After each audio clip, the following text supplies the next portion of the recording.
Chapter 103. The forest behind the Balarax Academy was the best place for couples to meet. Fatty Gid was naturally no stranger to this place. He was known as the love saint in room 302, and he had used his eloquence and superb seduction skills to win over countless girls. However, it was a pity that every girl that he had won over had left him in the end. Room 302 heard Gid say the most, F***CK, I'm out of love again. In the end, he would drown his sorrows in alcohol and pass out drunk. However, when he woke up the next day, Gid had returned to his cheerful personality, and he would smile at everyone he saw. Senior, don't. The sound of crickets could be heard from the forest, followed by the shy voice of a girl. Fatty was panting heavily, and his pair of chubby hands desperately reached into the girl's magic robe. As the saying went, 9 out of 10 fatties were lustful, and this was indeed true. The girl desperately tried to stop Fatty's restless hands, and from time to time, she would let out a faint moan. That girl's looks could only be considered average in the Balarax Academy, where beauties were as common as clouds. However, she gave off the vibe of a pretty girl from a humble family, and she was like a good wife and mother type. A few days after school started, she was mesmerized by Fatty's flowery words and silver bullets. She quickly fell in love and followed him to this little forest.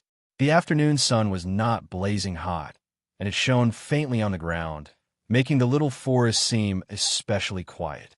At this moment, an untimely voice interrupted the two of them. Yo, Fatty, so you were hiding here. You made me look for you, Fatty was shocked. He turned around and immediately saw a familiar face. His eyes suddenly widened. Firth High. The person who had come was Firth High, and there were more than 10 people with him. Most of them were new students, and only one of them was a senior.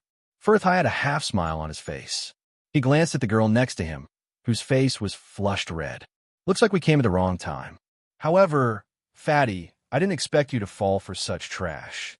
I really have to hand it to you. Gid's face darkened. Firth High, you can insult me, but you can't insult my girlfriend. F***CK? Firth High cursed and arrogantly stuck out his middle finger. F***CK. So what if I insult you? Do you think I won't F***CK your girl in front of everyone? The students who came with Firth High seemed to have heard an order, and they closed in on Fatty. A formless, murderous aura enveloped him. Everyone formed a semicircle and surrounded the Fatty. One of the seniors stood behind Jida, completely blocking Jida's escape route. How could the little girl withstand this provocation? She started to cry, feeling wronged. Jida's heart sank. Although fighting was a common occurrence in the academy, it was the first time he had been besieged by so many people. A wise man knew better than to fight when the odds were against him. Kid's attitude took a 180-degree turn. He quickly put on a smiling face. So it's a new boss Highfield. How about it? How? To get to? If I have offended you in the past, I hope you could be magnanimous and forgive me. As soon as these words came out, Highfirth's face was filled with a complacent expression. Even the people around him were smiling. The little girl who came with Jida was shocked. She looked at the Fatty senior's groveling appearance, and a trace of disappointment flashed through her eyes. When she was dating the Fatty bragged about his strength to the heavens. She listened to one exciting adventure story after another, and she was intoxicated. In her simple and pure mind, Jida was already a great hero. Highfirth laughed. Weren't you the most arrogant one that day? You even dared to talk back to my big brother? It's nothing. The Fatty was all smiles, and there wasn't a trace of anger on his face. That day was a misunderstanding. A misunderstanding. Boss Highfirth isn't such a petty person. How could he take such a small misunderstanding to heart? Highfirth and the others burst into laughter. Highfirth was laughing so hard that tears flowed out of his eyes. The girl beside him looked on with fire in her eyes. She only felt deeply humiliated. Not bad, well said. That day was indeed a misunderstanding. Highfirth patted the Fatty's shoulder with a smile. How could I take such a small matter to heart? The Fatty also smiled and gave him a thumbs up. He clicked his tongue and praised. Everyone says that High Firth will be the next boss of the academy. I didn't think so at first, but now, the more I look at it, the more I think so, haha. High Firth laughed even more happily. Good, fatty. I'm starting to admire you now. However, because of the incident with your roommate, Ron, I'm still angry. What do you think I should do? The fatty cursed in his heart when he heard this. The one who stood up for Ron that day was Boss Shea. If you want to vent your anger, why don't you look for her? Do you think I'm easy to bully? Although the fatty cursed G'da a few hundred times in his heart, he didn't show it on his face. He continued to smile and said, Boss High Firth, this is Ron's pornographic novel. He was wrong. Fatty, will apologize on his behalf. As for venting your anger, you can do whatever you want. The fatty's mind raced. He thought that he should coax him first and get away as soon as possible. When he found Aurora later, High Firth wouldn't dare to act recklessly. Good. Very good. I like people who are straightforward the most. High Firth also smiled. He spread his legs and pointed to his crotch. Crawl through here, and we'll call it even. From now on, I won't bother you guys anymore. The fatty's expression stiffened. That's it. That's it. High Firth smiled and nodded. He knew the fatty's strength like the back of his hand. After being in the academy for a few years, he was only at the level of an apprentice. Therefore, he wasn't worried at all. Anyone here could beat him up in a one-on-one fight. He thought for a moment and added, There's one more thing. Let your girls kneel down and take turns blowing the horn for us. After we're done, you'll naturally be fine. Ha! The others laughed arrogantly and looked at the fatty with a mocking expression. One of them had a bewitched expression on her face. The girl was so scared that her face turned pale. She bit her lips and grabbed the fatty's sleeve. She looked at him with a pleading expression. The fatty acted as if he didn't see it. His eyes narrowed. High Firth, are you playing with me? Hee. We're the same. High Firth smiled. Aren't you the same? The fatty's face suddenly turned purple. Suddenly, he roared, F***CK your grandmother. Then he waved his fist and pounced toward High Firth. Humph, courting death. High Firth coldly snorted. His fist flashed as he punched the fatty's belly. Boom! The fatty was in so much pain that he squatted down. He painfully clutched his stomach and looked up. His red eyes were filled with an ominous glint. Senior, what's wrong with you? The fatty's girlfriend quickly supported him. Beat him. For some reason, High Firth felt a burst of fear when the fatty stared at him. In order to dispel this uncomfortable feeling, he immediately gave the order to beat him up. The wolf-like freshmen suddenly pounced on the fatty and threw their fists at him. The fatty's two fists were no match for four hands. He was quickly beaten to the ground. The freshmen were still not satisfied. They desperately kicked him, making thumping sounds. These freshmen didn't know how to control their strength. Even though their opponent was already on the ground, they still used their do-chi to kick him. The sound of bones breaking was heard. You, don't hit. The little girl was already frightened. She was an obedient girl since she was young. She had never seen such a scene. She ran up and pulled those people away. Get lost. A swordsman waved his hand and threw the weak little girl to the ground. Soon, the fatty was lying motionless. His face was swollen like a pig's head. There were bruises everywhere. The corner of his mouth and the corner of his eyes were full of blood. He looked like he was on his last breath. Help him up. A cruel smile appeared on High Firth's face. He touched the fatty because of his big brother, Heefles. He wasn't clear about the relationship between Ron and Shea. He was afraid that if he touched him, he would anger Shea. Therefore, he chose to make a move on the people around Ron. He wanted to test them. The first person he dealt with was the fatty who usually showed mercy everywhere in the academy. The freshman held the fatty's hand and helped him up. They brought him in front of High Firth. Yo, how would you beat him up like this? High Firth pretended to be heartbroken and said, You guys are really F***king heavy-handed. How about it? I'm asking you if you regret it. High Firth proudly smiled and said, You already knew that I was going to find trouble with you. Why didn't you choose to hide in your pants? Wouldn't you have avoided this bit of physical pain? The fatty's eyes were tightly shut. His breathing also became weak. It looked like he was only left with exhaling air. There were traces of blood seeping out from the corner of his mouth and dripping to the ground drop by drop. "Hey, I'm talking to you. Don't play dead." Highforth laughed. He stretched out a hand and slapped the fatty's face. Roar. Just when Highforth was beside himself with joy, the fatty suddenly opened his eyes. With a roar, he suddenly broke free from the restraints of those few people and pounced towards Highforth. Those few people were not prepared and were suddenly freed. Highforth was stunned. He saw the fatty's 200-pound body suddenly pressing down on him. "Go to hell." The fatty waved his fist and hit half of Highforth's cheek. Highforth did not expect this unforeseen event and was caught off guard. Half of his face swelled up. Bang, bang, bang. The fatty's punches were extremely fast. He seized the opportunity to hit Highforth several times. "You're courting death." Highfield was both shocked and enraged that he had failed miserably. He circulated his chi and punched Fatty to the ground. The fatty was like a warrior. Just as he fell, he suddenly got up and pounced with all his might. His ferociousness made those few freshmen feel a chill in their hearts. Ouch! Highforth's arm was bitten by him. Blood seeped out. Seeing the fatty's blood-red eyes, his heart suddenly trembled. He suddenly shook his body and used his do chi to shake off the fatty. Then he kicked out. Dong! The fatty was kicked to the ground with his mouth full of mud. Chapter 104. The fatty fell to the ground as if he was dead. Highforth and the others spat a few mouthfuls of saliva on his body and then swaggered off, leaving behind the frightened little girl. After a long time, the little girl finally recovered from her fear. She stretched her neck and shouted, "Save! Save him!" In another mountain behind the academy, Ron was sitting cross-legged on the ground in a large bluestone.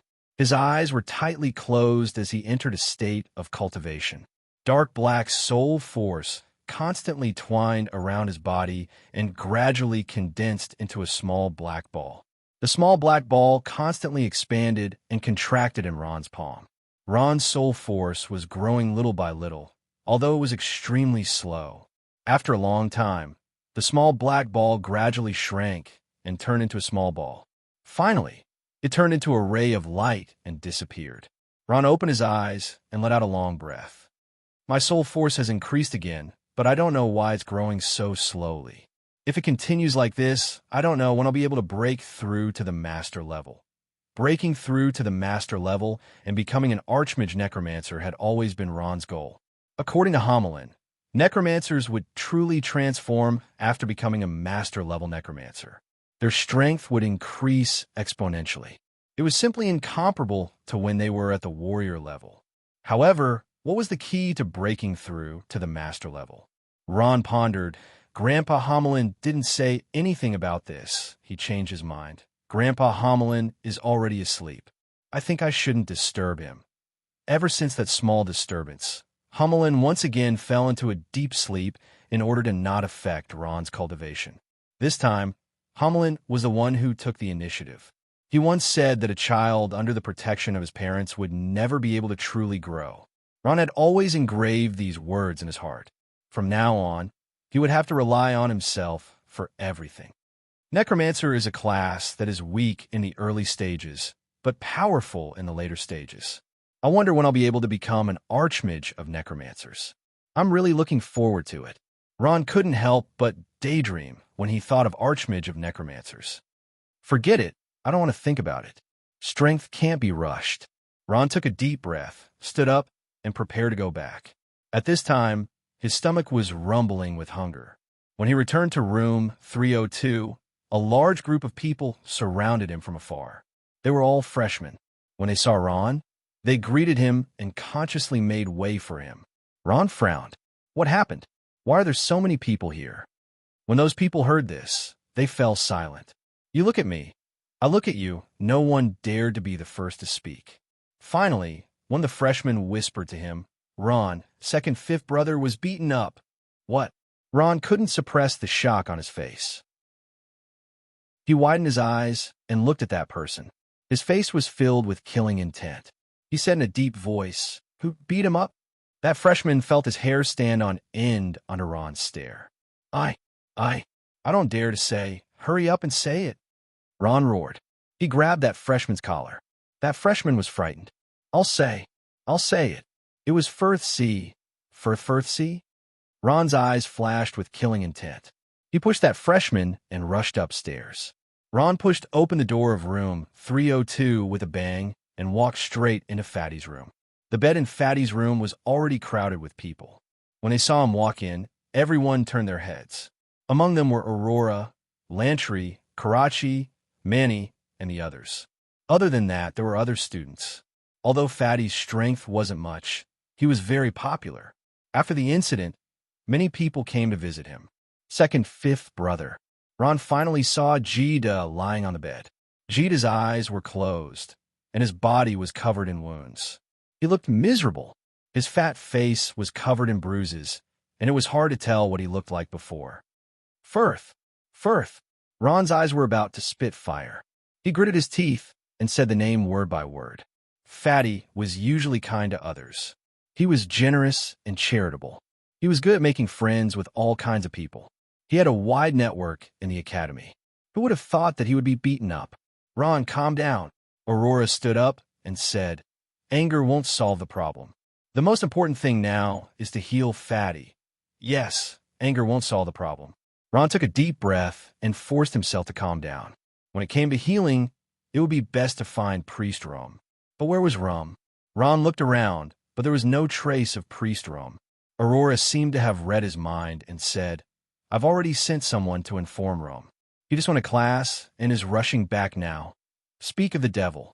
The door was pushed open again. Rum ran in, panting. As soon as he entered, he asked, I heard that something happened to second fifth brother. Where's second fifth brother? He's here, Ron and Aurora said in unison. After that, they looked at each other strangely. Rum didn't care about pleasantries. He quickly pushed the crowd aside and walked quickly to Jida's bed. He took a look and frowned. How is it? Can you wake him up? Ron asked nervously. It's okay. If it was any later, it would be troublesome. Even if he was cured, there would be consequences. Rum thought for a moment and said, I need a quiet environment, Aurora nodded. She politely asked the irrelevant people in room 302 to leave and close the door. The whole room immediately quieted down. Rum took a deep breath, took out the priest's scepter from his space bag, and began to chant. Great and correct God of Guangming, please bestow holy power. Your devout people need your help. As he chanted, a holy white light appeared and circled around the dark blue priest's scepter. Rum's hand gradually rose. It was as soft as the wind, carrying the holy white light. Suddenly, Lansom's hand came down, and he shouted in a heavy voice, Healing spell. At the same time, Fatty's body emitted a white light. The milky white light began to heal Fatty's injured body. The soft wind was like spring. The wounds on Fatty's body no longer bled, and they began to heal at a speed visible to the naked eye. The open wounds gradually healed, and the swollen areas slowly subsided. After a while, Fatty was as good as new, except for the pornographic novels. Apart from the bloodstains on his face, there was not a trace of injury on his body. Even though he was unconscious, Fatty's face showed a comfortable smile. He fell into a deep sleep and snored softly. It's done. The white light disappeared. Rum opened his eyes and looked at his masterpiece with a satisfied smile. Lantry gave him a thumbs up and praised. That's amazing, not bad. It's much better than the priest I know. Manny said with a smile. It's good to have a priest's dorm. Ron nodded in agreement. Lantry and the others looked at Lantry with admiration, which made Lantry feel embarrassed. He scratched his head and said, It's not a problem to heal peacefully like this, but it's hard to say in a tense battle.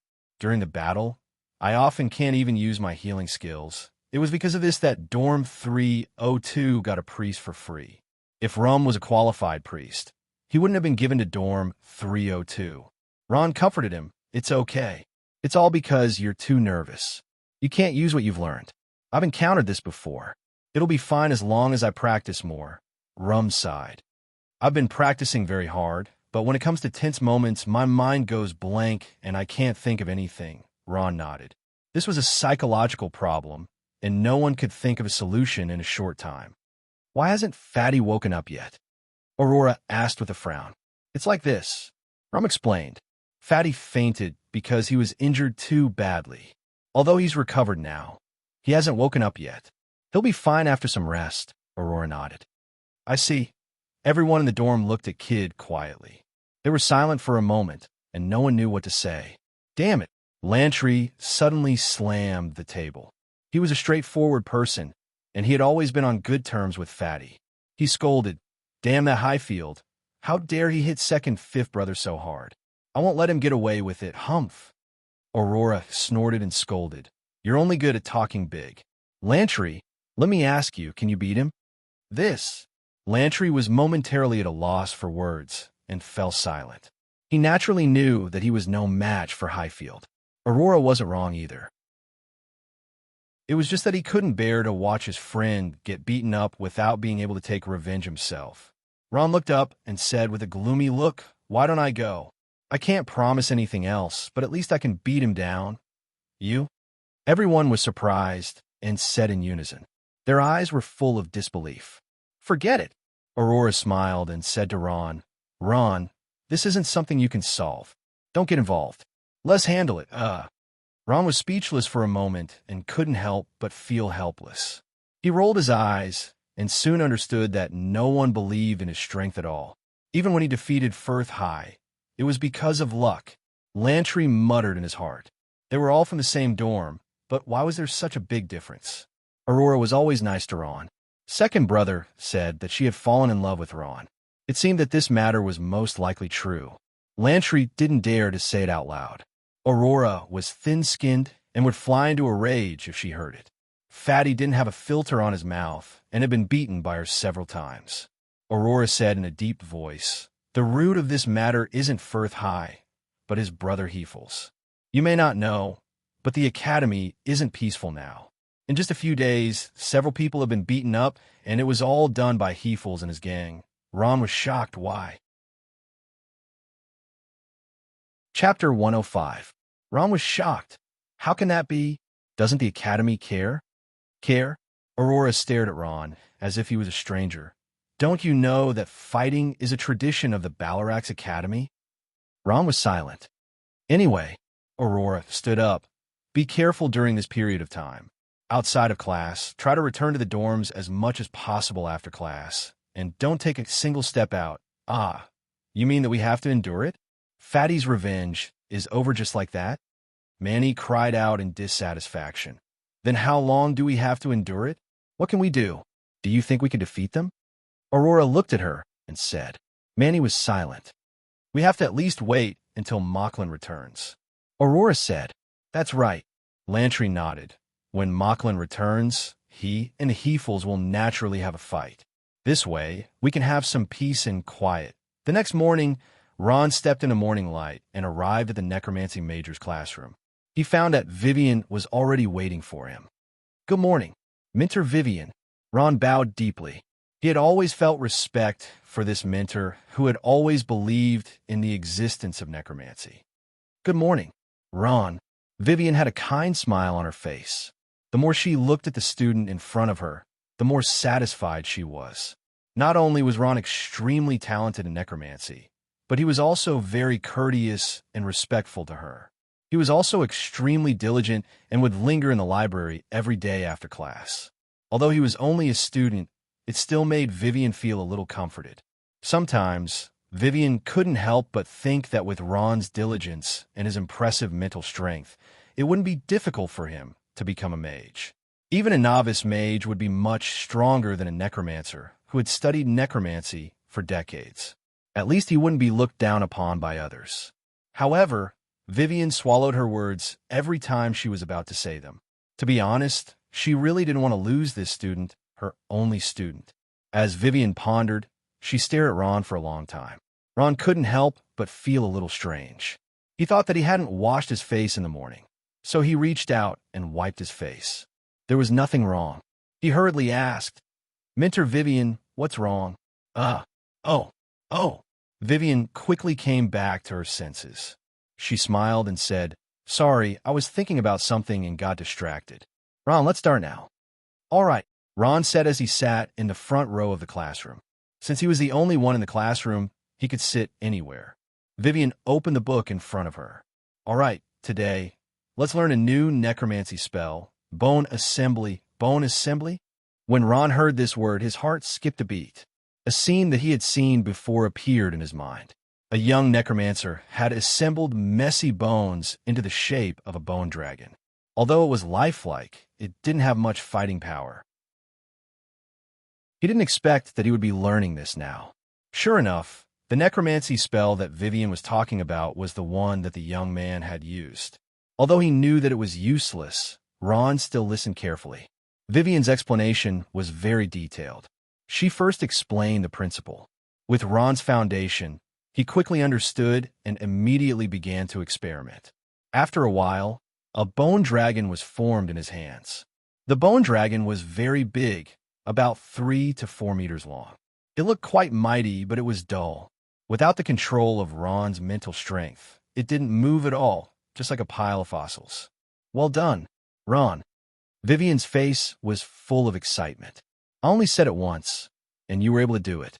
To be honest, your talent has far exceeded my imagination.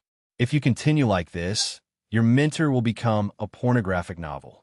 There's nothing left to teach. That's all because of your guidance, Ron said modestly with a smile. Good boy. Vivian smiled and patted Ron's head. Today's class will end here. I guess you're going to the library. I've seen you soaking in a library every day for the past few days. You're a diligent and good student. However, I have to remind you that if there's nothing else, you should go back to the dormitory early. The academy hasn't been peaceful these days. Vivian was referring to Hefels's matter. Although she was a mentor of the academy, it wasn't convenient for her to interfere with some things. It wasn't that she didn't want to interfere, but things like students fighting were mostly incited by Vice Headmaster Dabbs. I understand, Mentor Vivian. When he thought of Hefels, a nameless fire rose in Ron's stomach. Although Fatty had woken up and was fine, Ron still wouldn't forgive them. It was just that his strength hadn't reached the level where he could contend against Hefels. Tiger King Hefels had the strength of a peak advanced knight. When it came to the level of his strength, Ron could only think of one person, the holy son of the holy sea, Guderian. Thinking back to the battle with Guderian, if it wasn't for his carelessness, Ron might not have been able to defeat him even if he used soul ignition. Ron bid farewell to Vivian and left the Necromancy Major's classroom. It took about half an hour to walk from the Necromancy Major's classroom to the library. Due to Ron's intelligence, Vivian was afraid that he would learn too quickly and fall into an awkward situation where there was nothing to teach. Therefore, she deliberately slowed down the pace of teaching and dismissed the class early. Ron was also happy to be free. Walking on the tree-lined path of the academy, the cool breeze caressed his face, and it was very comfortable. After walking for about 15 minutes, Ron suddenly felt that something was wrong. What was wrong? Quiet. It was too quiet here. This was the only path to the academy's library. Usually, many students would pass by here, but now, not a single shadow could be seen. It was as if it was a holiday. The entire path was empty, and not even the chirping of birds could be heard. Ron's heart became alert. He knew that this was definitely not a normal phenomenon. The classes of the various majors and occupations were staggered. Even during class time, there was still an endless stream of students passing by. At this time, Ron discovered that there was a figure standing abruptly in the middle of the path. This figure was standing in the middle of the wide road, so it was impossible not to see it. It's you? Ron's eyes suddenly widened because he recognized that person. That person was also very familiar with Ron. He was Highfirth. Highfirth smiled. That's right, it's me. Ron, you didn't expect me to actually come looking for you, did you? Ron's face darkened. You were the one who heavily injured kid. That's right. Highfirth openly admitted that kid didn't know what was good for him. So, I taught him a lesson. He's lucky that he didn't die. What do you want? Ron's brows furrowed. It seemed that this fellow's goal in coming looking for him wasn't so simple. What do I want? Highfirth's face became malevolent when he heard this.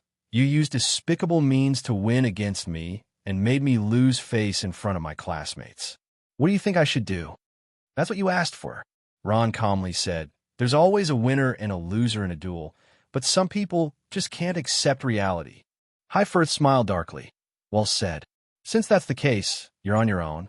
As Highfield spoke, he stretched out his left hand and lightly snapped his fingers. Pa! Suddenly, there was a flurry of footsteps, as if many people were running at high speed. The sound of shoes stepping on the ground could be heard ta-ta. Ron's expression finally changed because he saw a large group of people suddenly rushing out from the corridor, the side of the aisle, the back of the garden, and the pool. At first glance, there were at least a few dozen people. Kill him for me. Highforth laughed and pointed at Ron. Shit, there's a F***king ambush. Ron saw this and knew that things were bad. He saw that Highforth was alone, but he didn't expect that a large group of people would suddenly rush out, giving him a big fright. A wise man knows better than to fight when the odds are against him. Ron was facing several dozen people, from freshmen to seniors, and there was no lack of elite experts among them. He could only break into a run. He's running away. Quickly chase. That damned necromancer. Those students fiercely cursed and quickly chased in the direction that Ron had escaped. Several dozen people formed a surging torrent, crazily rushing forward. Many students also saw this scene, and the female students let out ear-piercing screams. Highforth hugged his head with both hands, a disdainful smile on his face. Dealing with a necromancer, there was no need to make such a big fuss. However, Highforth's hatred for Ron was too deep. He had deliberately called out so many people in order to show off his strength. You don't know how the word death is written to oppose me. Run, run. I like to see where you can run to. No matter where you go, you won't be able to escape from my grasp. Highforth clasped his hands behind his back, a cruel sneer on his lips. This time I'll beat you up until even your mother won't recognize you. Then I'll spread the word that any priest who dares to treat him is going against me. Highforth. I'd like to see who in the entire academy dares to treat you. Highforth had made arrangements for Ron's fate, but Ron was unaware of all this. He panicked and didn't know where to go, running along the tree-lined corridor. The students behind him were like a swarm of bees, chasing after him while making a big fuss. Quickly chase after him. Don't let him get away. A person who looked like a senior said, Damn it, that guy's stamina is so good. A necromancer can actually run so fast. Another complained. Ron ran for his life, looking like he was fleeing. At this moment, there was a whoosh and a red light appeared in front of Ron's eyes. Not good, Dodge. Ron's reflexes were extremely agile. He rolled on the ground and dodged the incoming attack. A small fireball flew towards Ron. The small fireball flew past Ron and hit a stone pillar on the side. Boom! Sparks flew everywhere, and the stone pillar was charred black. Clap! Clap! Clap! An extremely handsome senior walked out from a dark corner, clapping his hands together. What fast reflexes! I thought you wouldn't be able to dodge. The person who had launched a sneak attack on Ron was Heffel's #1 subordinate, the adept mage Frazino. It's you. Ron had seen Frazino before, but he didn't know his name. He was the one who had brought Ron from the classroom to the arena. Frazino smiled and bowed. Please allow me to introduce myself. My name is Frazino. Highforth asked me to deal with you, Frazino. Senior Frazino. Seeing Frazino, the students all stopped and surrounded Ron. They had cold smiles on their faces as they approached Ron step by step. Oh no, I'm surrounded. Ron cried out in his heart. Chapter 106. A man with curly brown hair walked over with a sinister grin. Frazino, there's no need for such a big formation to deal with a necromancer. Just watch me take care of him alone. Frazino smiled. All right, I'll leave it to you then. The man with curly brown hair turned back and smiled at him, his fingers cracking loudly. You're on, right? I'm Lucic, remember that. As he spoke, he threw out a punch at an extremely fast speed. Ron's heart skipped a beat. He dodged slightly and took a few steps back. Lucic smiled disapprovingly. Not bad reaction. Hee, you can use weapons. In fights between schools, weapons were generally not used. Most swordsmen used their fists to fight, and mages did not use magic staffs either. Frazino said, Lucic, this kid isn't simple. You have to be careful. It was unknown when High Firth had arrived. He walked to Frazino's side and said indignantly, "Humph, if it wasn't for my carelessness last time, I wouldn't have fallen into his trap." At this moment, High Firth's men had already surrounded Ron, leaving no gaps. Ron saw this as well, and his heart sank. This battle will be extremely difficult, Ron thought to himself. High Firth looked at Ron, who was trapped in the middle, and a cruel smile appeared on his face. This kid has already been surrounded by us. Unless he can fly, there's no way he can escape from our encirclement, Frazino chuckled. High Firth, you're worrying too much. Don't forget that there are many mages among us. With me, it's not that I'm boasting, but even if he has the ability to fly, I'll still have a way to shoot him down. But Frazino's tone changed, and he said to him with a hint of reproach, High Firth, aren't you making a mountain out of a molehill? Do you need so many people to deal with a necromancer? With such a lineup, it's probably enough to deal with Mocklin. If he's alone, you don't understand. High Firth shook his head confidently. Actually, I alone am enough to teach him a lesson. Then what? I was careless last time, falling for his trick. In the eyes of others, I've failed, and this has greatly affected my reputation. Speaking of this, a trace of resentment flashed in High Firth's eyes. Many people are doubting my strength, thinking that I can't even beat a trash necromancer. Frazino looked at him calmly. Then all the more reason you should fight him one-on-one to prove your strength and wash away your shame. High Firth snorted coldly. I will, but not now. Frazino looked at him in confusion. High Firth took a deep breath and said, Even if I defeat him, I may not be able to wash away my shame. Who does he think he is? He's just trash, Frazino. Do you think it's glorious for me to defeat trash? Frazino frowned and asked, Then what do you want? It's very simple. High Firth said with a sinister smile, I want him to know the consequences of offending me, until he can't take it anymore and scram from this academy. He laughed sinisterly and said fiercely, This operation is just the beginning. In the future, there will be more and more of these things. Not only him, but even everyone in his dormitory. I want them to pack up and get the hell out of here. Frazino nodded. I understand. I'll do as you say. On the other side, the surrounding students' emotions were ignited, and they shouted one after another. Come on, Lucic, beat him. Lucic got into a boxing stance, his body emitting an earthy yellow glow. He was a senior swordsman with earth elemental impetus. Ron was surrounded and could not help but feel nervous. His heartbeat quickened, and cold sweat flowed down his forehead. It was impossible not to be nervous and afraid in such an environment. Damn it, calm down, I need to calm down. Ron admonished himself according to the method Homelin had taught him, forcing himself to calm down. Not far behind the group of students, a pretty figure stood in the bushes. She was the necromancy instructor, Vivian. Her face was filled with concern and a trace of helplessness. What do we do? What do we do? Vivian looked anxious, but she could not do anything. Ron was her student, her only student. Logically speaking, she should stand up and shout at them to stop their actions. However, Vivian did not dare because she did not have strength. If it were any other instructor, they would only need to stand there and shout a few words, and the students would naturally retreat obediently. However, she could not. Without strength, no student would listen to her. She could only watch as Ron was bullied. At this time, Lucic suddenly closed in and punched out. His fist suddenly shone brightly, and Ron only felt that the fist was like a 10-kilogram rock flying at high speed. Ron's personality was actually very peaceful.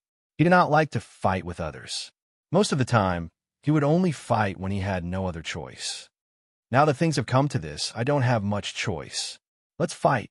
Ron made up his mind. His eyes flashed with a trace of light, and his soul force crazily overflowed. His body was surrounded by energy. His figure moved, and he quickly dodged Lucic's fist while chanting an incantation. Bone Spike. A trace of black soul force slid through the back of Ron's hand and quickly condensed in his palm. Not long after, a 20-centimeter-long bone spike appeared in Ron's hand. Ron's eyes flashed with an ominous glint. Die! Then the bone spike in his hand suddenly stabbed out. Bang! It stabbed into Lusic's abdomen. A burst of pain spread through Lusic's body. His eyes suddenly opened wide, and his face was filled with disbelief. He stared at Ron, and then a trace of blood flowed from the corner of his mouth. Seeing Lusic's pained expression, everyone was stunned. That necromancer's fist was actually so heavy? That small bone spike was extremely inconspicuous. In everyone's eyes, they only saw Ron's fist strike Lusic's abdomen. Lucic was a senior Earth swordsman. His body was extremely strong, and with the addition of his Earth battle chi, it was impossible for him to be knocked down by a single punch. Huff! Huff! Lucic retreated a few steps, revealing the sharp bone spike. His face was filled with even more pain.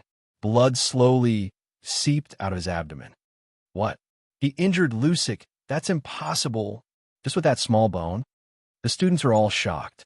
Frazino was stunned, and so was Firth High. He didn't expect Ron to use a small bone spike to injure Lucic so severely. Impossible. How'd he do it? Vivian, who was watching from afar, immediately came to a conclusion. She was also stunned. Looking at the bone spike in Ron's hand that was still dripping with blood, she felt a wave of confusion. Summoning bones was a necromancer's basic skill.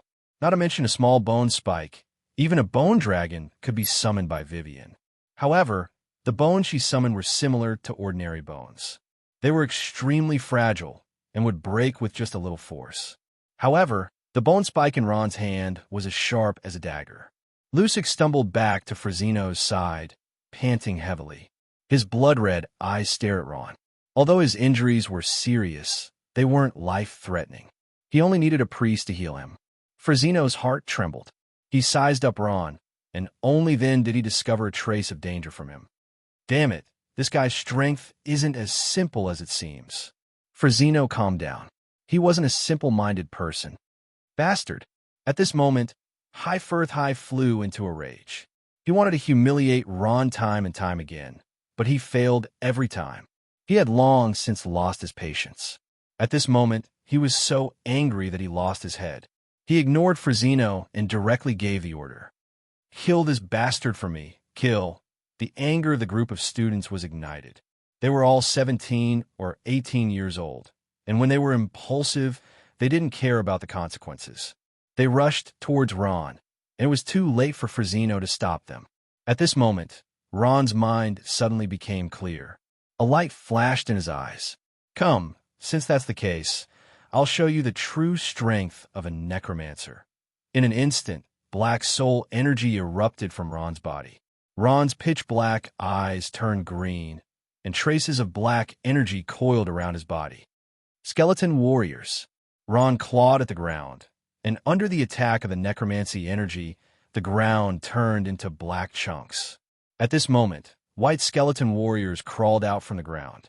They were like warriors returning from hell, and they let out roars that shook the soul. Boom! The fearless skeleton warriors charged towards the students. They held large shields in their hands and blocked the attacks of the students. The axes in their right hands danced, and the unarmed students were forced to retreat. Many of them were injured by the axes. Impossible! Aren't these useless skeletons? Frazino was dumbfounded when he saw this. These skeletons were extremely powerful, and they were forcing the students to retreat. Forget it, use weapons.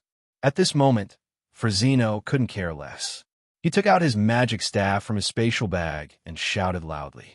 The students all drew their weapons and rushed towards the skeleton warriors. Ron's gaze was cold. How about another batch? He chanted an incantation, and not long after, another batch of skeleton warriors crawled out from the ground. Their green eyes were fixed on their enemies, the students who were attacking Ron. What kind of power is this? How can it be so terrifying? High Firth was stunned. He sat on the ground. Ron's strength had overturned his understanding. At this moment, he finally understood that Ron wasn't a necromancer. No, it should be said that this wasn't a pornographic novel. He was a necromancer that he knew of. Bone spurs and bone arrows flew out like raindrops. Many mage students fell to the ground one after another, while some warrior students held up their shields to block the arrows. Roar! A tall human swordsman approached. His weapon wasn't a sword, but a huge axe. It was much larger than the one-handed axes in the hands of the skeleton warriors. Bone prison. With a thought, Ron summoned the bone prison and locked the fellow in a cage, losing his ability to move. The human swordsman was shocked. He grabbed the edge of the bone prison, and something appeared in front of him. It grew larger and larger in his eyes. Pop, pop, pop. A few bone arrows pierced his body. Chapter 107. At this time, the students were also enraged in their confrontation with the skeleton warriors. Fighting aura and magic were released one after another, and the scene was chaotic. Ron desperately urged his soul force, releasing necromancy magic after necromancy magic. At this moment, he had already entered a state of selflessness. He was actually fighting against nearly 100 students by himself, and there was no lack of senior professionals among them. In the distance, Vivian was hiding in the bushes, watching all this in a daze. She was so excited that her face was flushed, and her hands couldn't help but tremble. This is an ancient pornographic novel. Necromancy magic, it must be. I'm not mistaken. This is ancient necromancy magic. Heavens, am I dreaming? I've finally seen ancient necromancy magic. Vivian cried tears of joy. As a necromancy teacher who had studied necromancy magic for many years, she naturally saw the difference in Ron's necromancy magic with a single glance. Such power could only be explained by ancient necromancy magic. Whether or not ancient necromancy magic really existed was only a legend in the hearts of most people on the Noah continent. However, Vivian was one of the people who firmly believed in the existence of ancient necromancy magic. Researching necromancy magic and recreating the true power of ancient necromancy magic was one of her lifelong pursuits. No matter how many setbacks she encountered, Vivian never gave up on her dream. How could she not be excited when she suddenly saw true ancient necromancy magic? What powerful skeletons! Each of these skeletons is at least at the level of a journeyman swordsman. They're too strong. Ron can actually summon so many of them. Is this the true power of ancient necromancy magic? It really lives up to its reputation. So that's how you use that thing that looks like a cage made of bones. It traps the enemy and then attacks them. Amazing, this ancient necromancy magic. What's that bone stick? A bone spear? No way. It actually pierced through a swordsman's armor. Vivian cried out in surprise as she observed Ron's battle. Now that she saw the true face of an ancient necromancer, she felt that the necromancy magic she studied and practiced was absolute trash. But at this time, another question popped up in Vivian's mind. How did Ron know ancient necromancy magic? The fierce battle continued. At this time, Ron was riding on a skeleton warrior's back. He held a bone spear in one hand and a bone shield in the other. He weaved left and right amidst the sword light. His bone spear quickly stabbed out. Soon, blood gushed out from the skeleton warriors' bodies. The students were in a frenzy. Once they got used to the skeleton braves' attacks, the skeleton braves' effectiveness became limited. They fell in rows, and Ron summoned another batch. The soul ring in his hand was constantly replenishing his soul energy. His soul energy had just been depleted, but the soul ring was quickly replenished. It was indeed a rare treasure. Boom, boom, boom. One spell after another exploded around Ron. The bone shield in his hand was riddled with holes and soon shattered. Taking a deep breath, Ron's eyes shone. Bone shield. The undamaged bone shield appeared in his hand once more. Boom. The door to the corridor opened again. Heffel's people rushed out once more. There were more than 100 people surrounding Ron.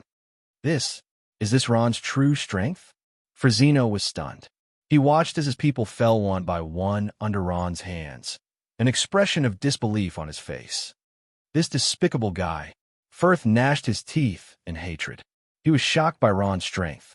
Only now did he know that Ron had been merciful back then.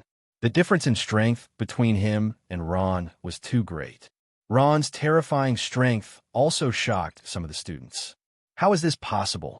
Is he still a necromancer? How can he be so strong? Good. Good fight. Vivian was so excited that she almost jumped up. Seeing Ron's not-so-tall figure shuttling through the crowd with a determined expression on his cold face, she was dazzled. This is a necromancer. This is true necromancy magic. It's too powerful. More and more people rushed in. The pressure on Ron multiplied, and he could not hold on any longer. After all, he was only one person. One person against more than 100 people. Only Ron could do such a crazy thing. However, he was also in a tough battle at this moment. I don't care anymore. Let's fight.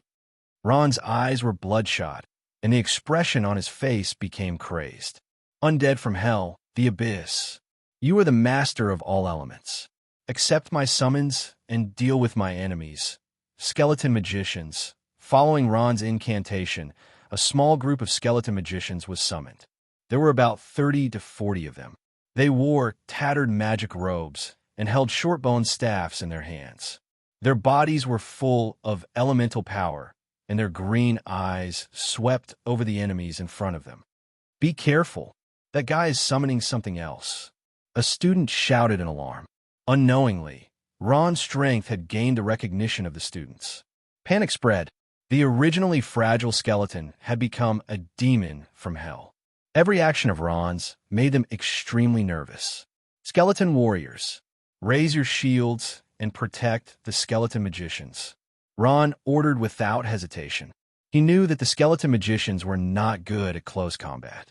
They could only maximize their effectiveness by covering each other with the skeleton warriors. Another batch of skeleton warriors stood up shakily and formed a shield wall, surrounding the skeleton sorcerer in the middle. It was impenetrable. Attack! Attack!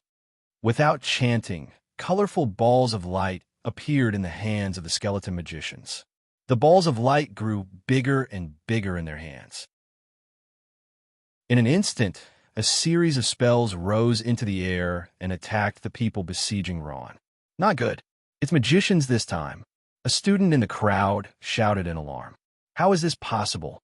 How can there be so many magicians? Another student was in disbelief. Run, the magic is coming. Frazino and Firthhigh looked at each other. Their initial shock had turned into numbness. Frazino muttered, This kid summoned an entire magic army. Frazino and Firthhigh did not make a move. They only watched. At first, they did not think it was necessary. They had brought so many people to surround Ron, and there was no need for them to make a move. However, now that they had seen Ron's true strength, they did not dare to make a move. Who knew how many trump cards Ron still had? They could not see through Ron anymore. Was he really a necromancer? Was he that strong? Defensive stance. Armor of the earth. Shield of ice. Blazing armor. Shield of holy light. Seeing the magic flying toward them, all kinds of defensive skills and magic were activated. The people surrounding Ron no longer dared to underestimate him. Boom, boom, boom. A large number of magic spells exploded in the crowd, sweeping across a large area. Even if they had activated their defensive skills, it did not mean that they would not be injured. Some of the weaker students vomited blood and fell under the first wave of magic attacks. Kill our way out. Ron saw an opportunity. He waved the bone staff in his hand, and all the skeletons charged in one direction as if they were his arms. The feeling of being surrounded and attacked was not good. Many of the students surrounding Ron were seriously injured and in urgent need of treatment from priests. The encirclement could no longer trap Ron. With the skeleton warriors opening the way, the skeleton magicians followed closely behind. Soon, they broke through a gap, and Ron commanded the skeleton warriors and skeleton magicians to rush out through the gap. Phew, we're finally out. Ron breathed a sigh of relief. Escaping from the encirclement meant that the danger was greatly reduced. Counterattack. Ron did not intend to stop here. He clenched his teeth and quickly condensed soul energy in his hand. A bone spear appeared in his palm, floating in the air.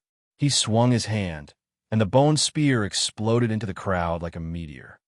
Ouch! Came from the crowd. It seemed that an unlucky person had been hit. Then, as if they had received an order, the skeleton magicians madly bombarded the crowd with magic. At this time, the skeleton magicians had doubled in number. Ron had the soul energy in his soul ring, so in theory, he could summon an unlimited number of skeleton magicians. Now, those people were in trouble. Magic fell like raindrops exploding in the crowd. The students were beaten until they cried for their parents. Although they did not say anything, they were cursing Firth in their hearts. If they had known that this guy was so strong, they would not have provoked him. Boom, boom, boom. The magic bombarded mercilessly. Those students were either frozen by water magic or sent flying by fire magic. They were also electrocuted by thunder magic. The corridor was a mess. Students were lying on the ground, moaning. The priests among the students had long exhausted their magic. They were not able to save so many injured people. At this time, there was a slight tremor on the ground, giving everyone a fright. "Oh no, this place is going to collapse," the students exclaimed. Not all.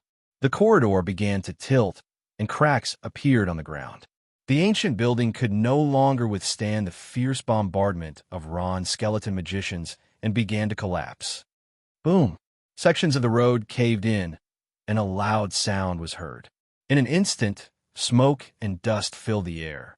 The students who could not dodge in time fell, crushed under the collapsed building. Frazino and Firth were also stunned.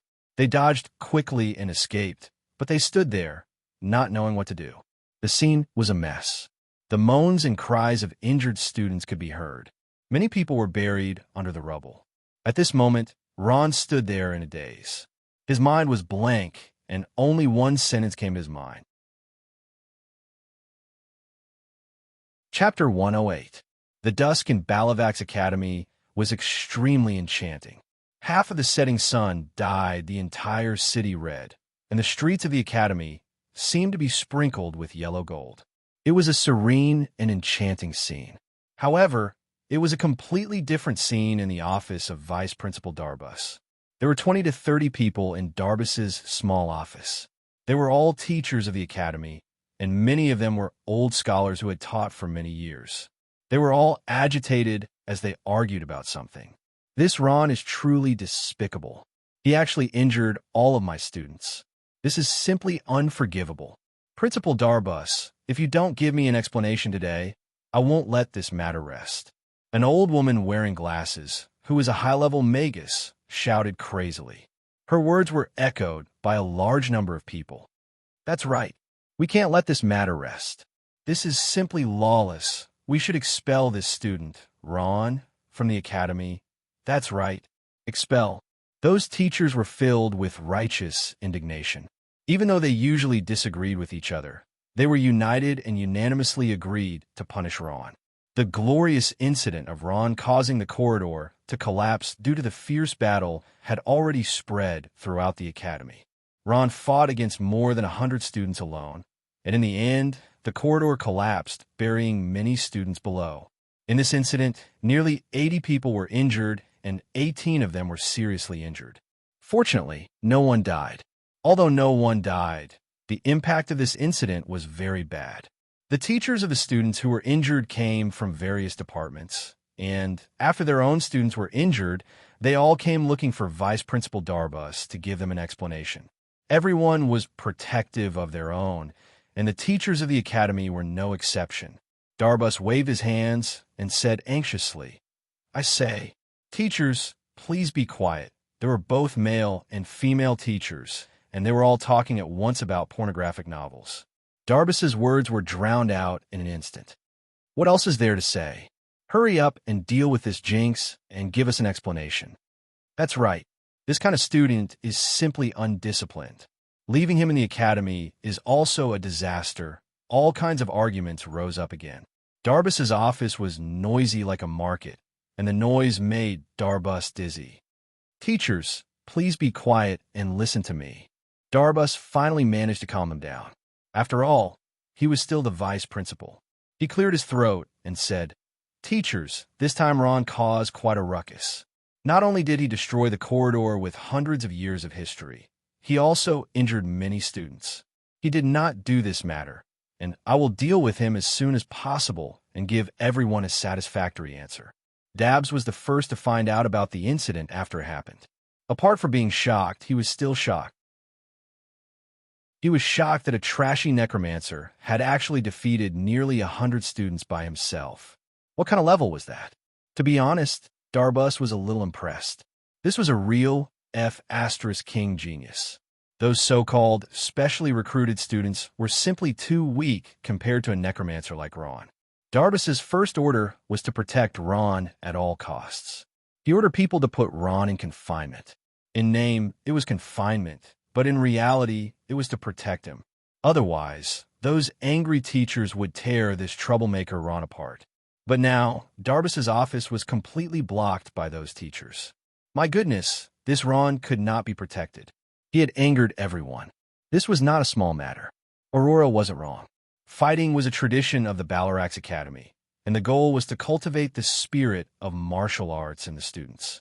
The ranking competition held every year was also for this purpose. Thus, under normal circumstances, whether it was a one-on-one fight or a group fight, if the matter was brought to the attention of the teachers, the plank would be raised high and gently brought down. The treatment of the students and the punishment of the teachers would often be left unsettled. According to the nature of this matter, it was classified as a group fight. But who could you deal with a group fight? With so many students, no one could say for sure who had hit who. It was a group fight, so the scene was naturally chaotic. Even if the teachers came to the door, they could not do anything. But this time was different. It was a group fight. The perpetrator was Ron, but there were so many victims. There were students from all faculties. This gave Darbus a headache. At this time, a timid voice was heard. Say, teachers, this time Ron was in the wrong. I apologize to your students on his behalf. The one speaking was Vivian. She was Ron's teacher. She had not taught well, so she should take the greatest responsibility. The old woman with glasses raised her head slightly and said with a serious face, You are Ron's teacher, right? We have already decided to get rid of this black sheep. You don't have any objections, right? Her opinion was seconded by some of the teachers. The black sheep was naturally Ron. When Vivian heard this, her face suddenly turned pale. No, it's not what you think. As she spoke, she explained the ins and outs of the matter to all the teachers. In the end, she said, actually, it was High Firth and the others who besieged Ron first. Ron was passively defending himself after that. No matter what, Ron should not take the main responsibility. I think this matter should be discussed again. Some of the teachers were silent. In fact, most of the teachers were not unreasonable people. Ron was only one person. There was no reason or motive for him to attack more than 100 people. Most of the time, he was beaten up by them. However, those hot-blooded people were not good at learning. More than 100 people beat one person to such a state. What else was there to say? At this time, the old woman screamed, What else is there to discuss? He seriously injured dozens of my students. Everyone, it's not just one or two, it's dozens. I think no one will come to my classroom tomorrow. What's the use of keeping such a bad person? It's important to get rid of him as soon as possible. Vivian's heart sank. She looked anxious. Just as she was about to explain, a cold voice interrupted her. Are you the deputy dean now? Or am I the deputy dean? The one who spoke was Darbus. At this moment, his face was filled with displeasure. Just now, when the old woman mentioned eliminating the black sheep, his face was already very ugly. Since when was it your turn to make such an important decision? The old woman was shocked. Only then did she realize that she had overstepped her authority. It was easy to recruit a student, but it was difficult to expel a student. Deputy Dean Darbus had to sign it personally. No one else had this authority. However, Darbus's attitude also angered the old woman. She screamed in a shrill voice, Ron has committed such a big mistake, and you're still not expelling him? Is this fair to my students? You should know that dozens of my students are hiding in the school's hospital waiting for treatment. Let me tell you, the school's hospital beds are full. It's all because of Ron. Deputy Dean Darbus, I'm warning you. If you don't expel Ron, we'll all resign. The old woman's threat of resignation was immediately echoed by several teachers. Yes, if you don't expel Ron, we'll resign. However, most of the teachers did not say anything. The school's salary was not bad, and there were no risks. It would be a pity to give up. Resign? Dabbs's eyes widened. He was enraged when he heard the word resignation. He took out a thick stack of papers from the drawer and slammed it on the table. The words resignation letter were written in bright red on the paper. That bunch of trash. 100 people can't even beat one. Who can they blame for their lack of skills? Today, I'm going all out.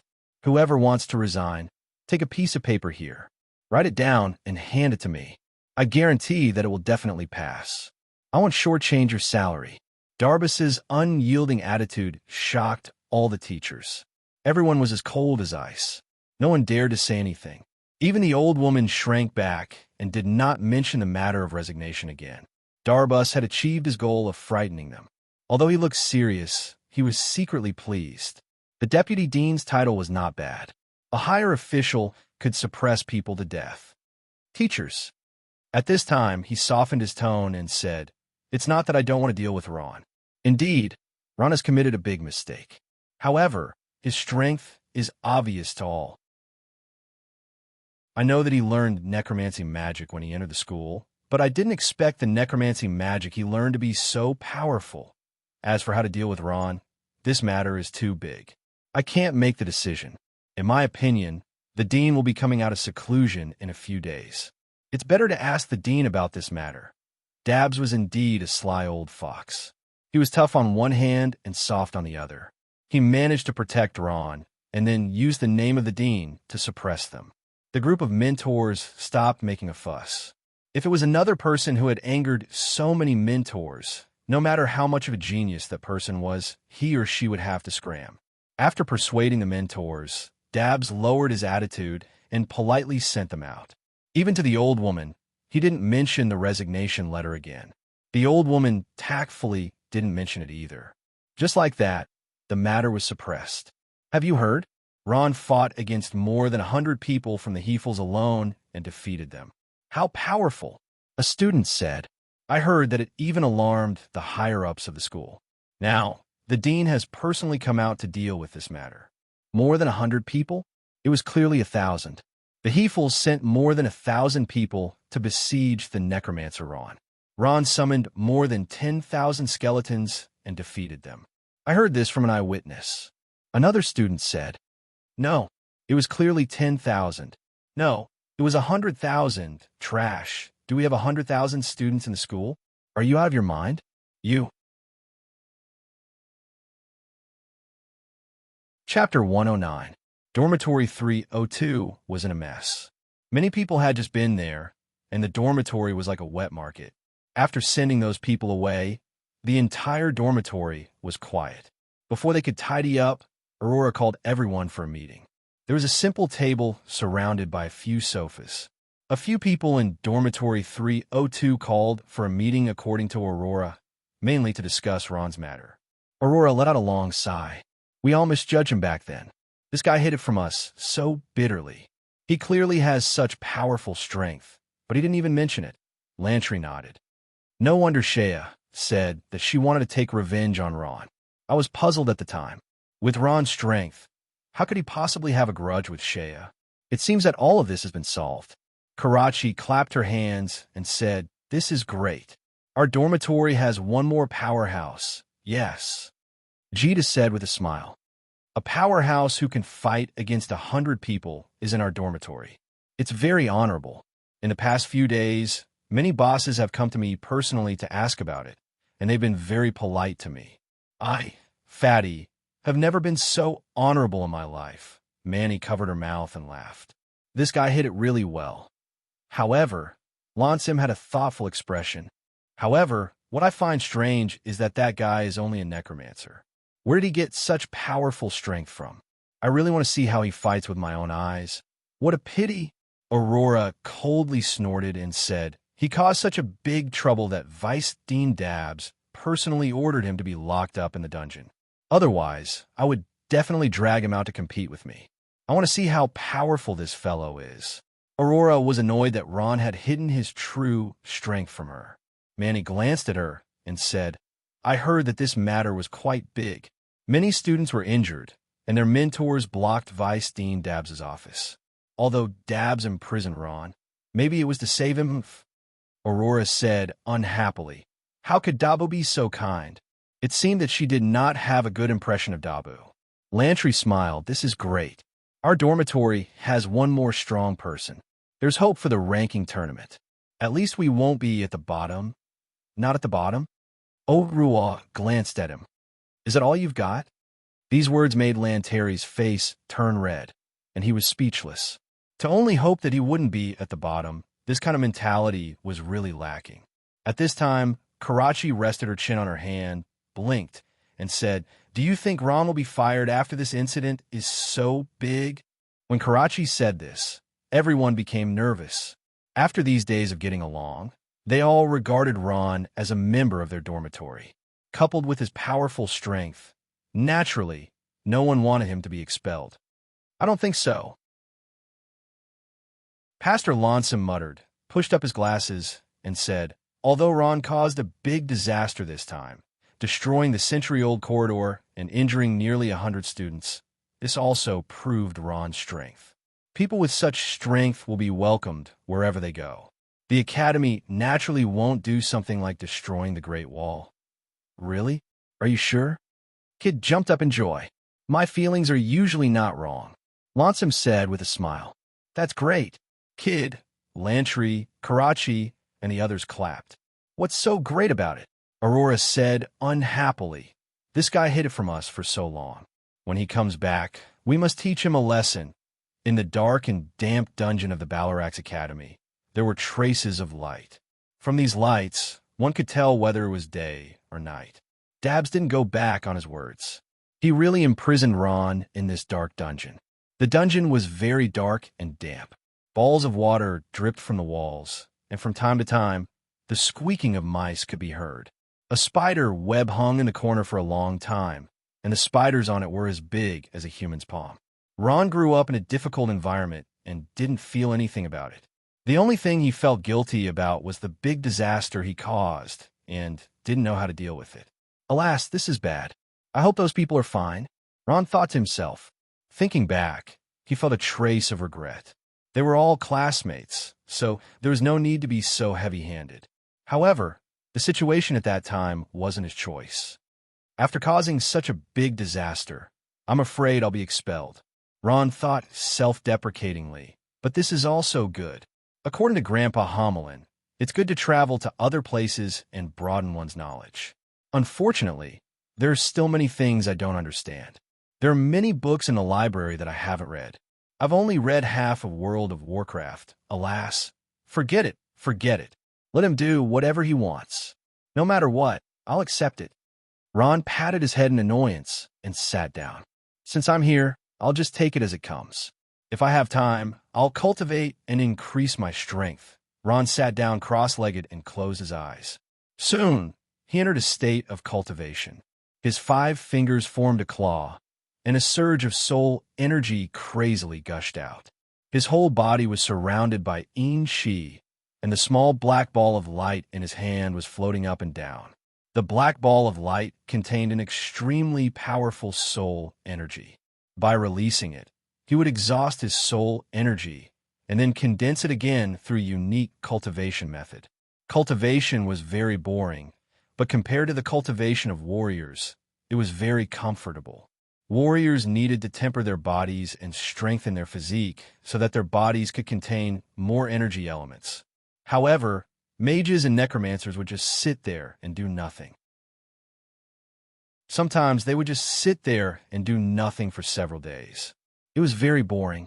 Cultivating necromancy required more talent. After cultivating for an unknown period of time, a squeak suddenly came from a corner of the dungeon. A gray rat weighing nearly 1.5 kilograms ran past Ron. Ron frowned slightly. With a flip of his wrist, a bone spur appeared out of thin air and turned into a white light. Whoosh, pa! A crisp sound came from the corner. The pitiful rat's body was pierced through by the bone spur and nailed to the wall. It was still struggling with all its might. Ron opened his eyes and looked at the rat's corpse. He couldn't help but feel proud. Humph! How dare you disturb my cultivation? Pornographic novels? After a while, the rat finally stopped moving.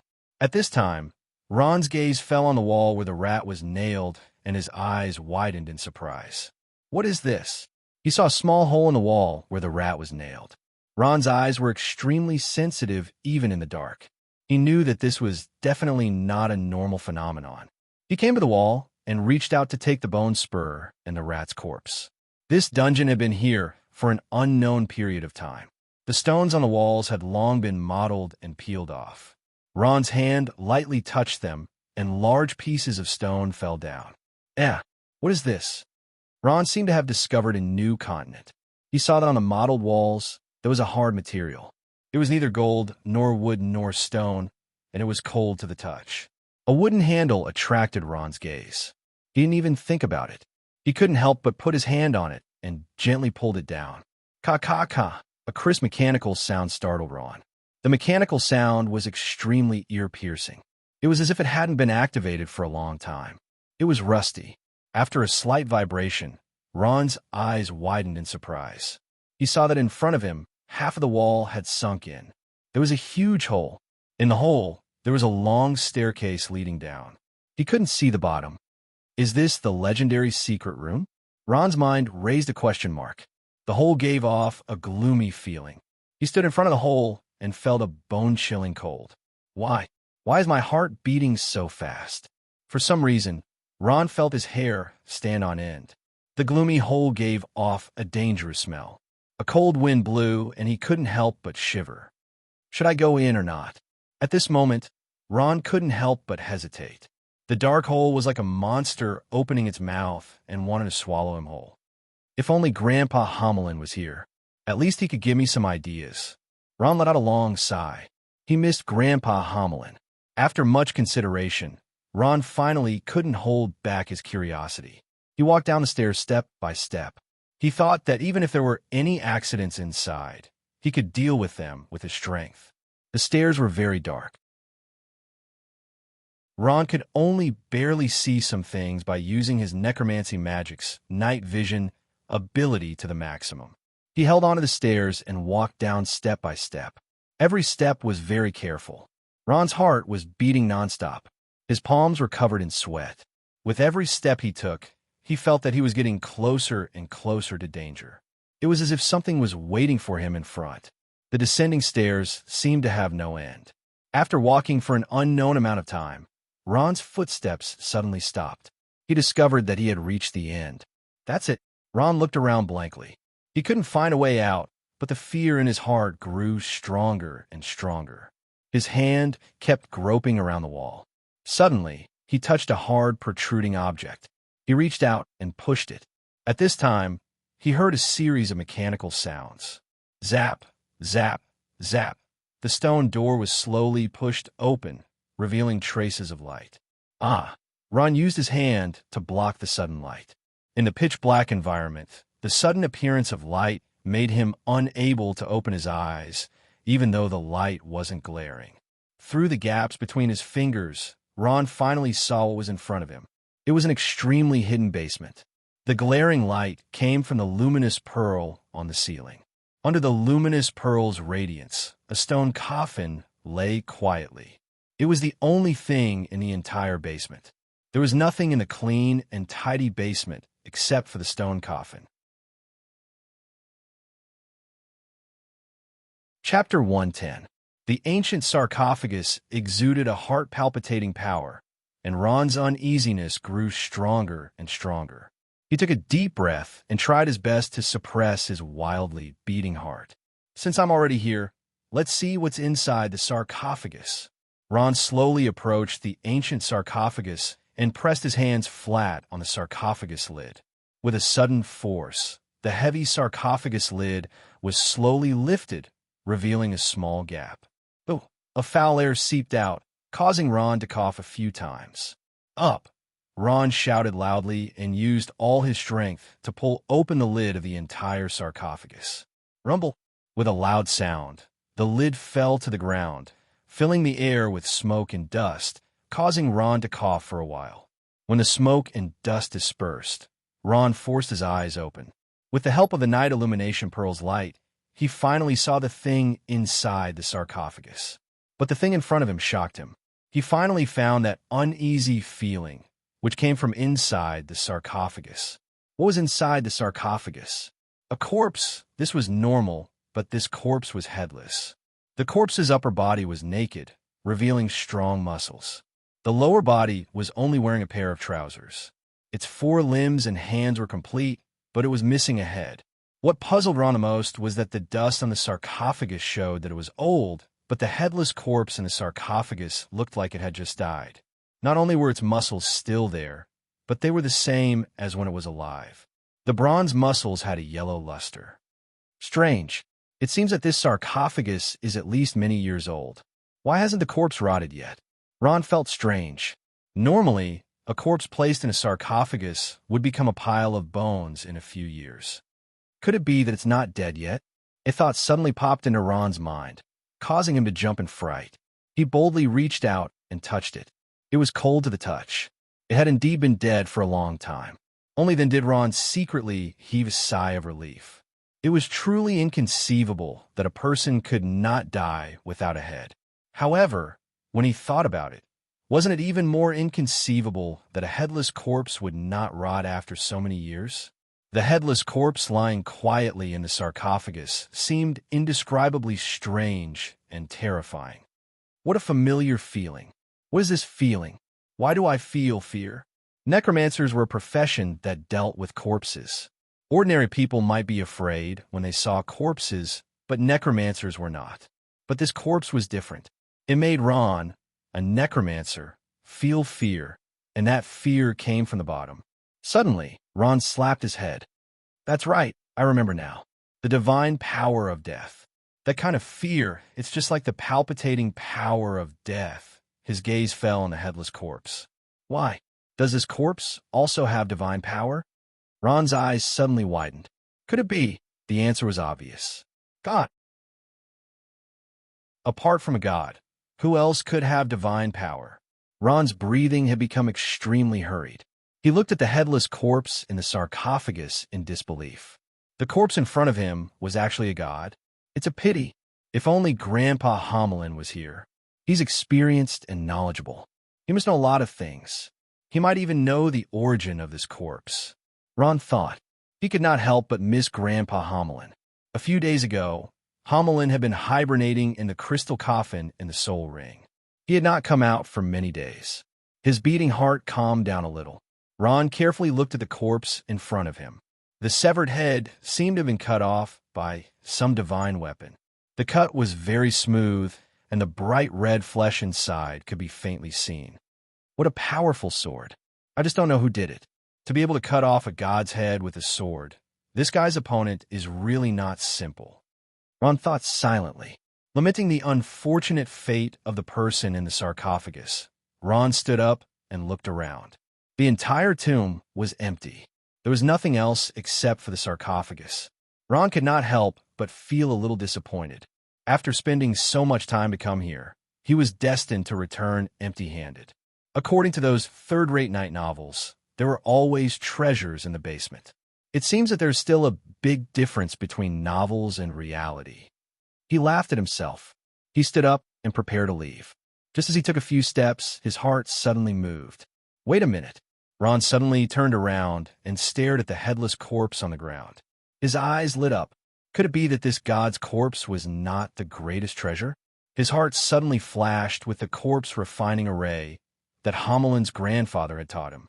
If he could refine this god's corpse into a corpse that could be controlled, how powerful would it be? Although with Ron's current strength, he could only refine a zombie and retain 50% of the deceased strength. But 50% of a god's corpse was already very terrifying. Ron was looking forward to what kind of strength he could achieve after refining it into a zombie. But what made Ron even more confused was that this corpse did not have a head. Could he still successfully refine it into a zombie? Ron was very doubtful in his heart. He fiercely clenched his teeth. Whatever, I have to give it a try. With Ron's character, he would not give up until he tried. Ron sat down and took out the refining materials from a space bag. He placed them on the ground one by one. With a thought, traces of soul power continuously flowed out. The bones were inserted into the ground according to the rules, arranged into a strange formation. Corpse refining array.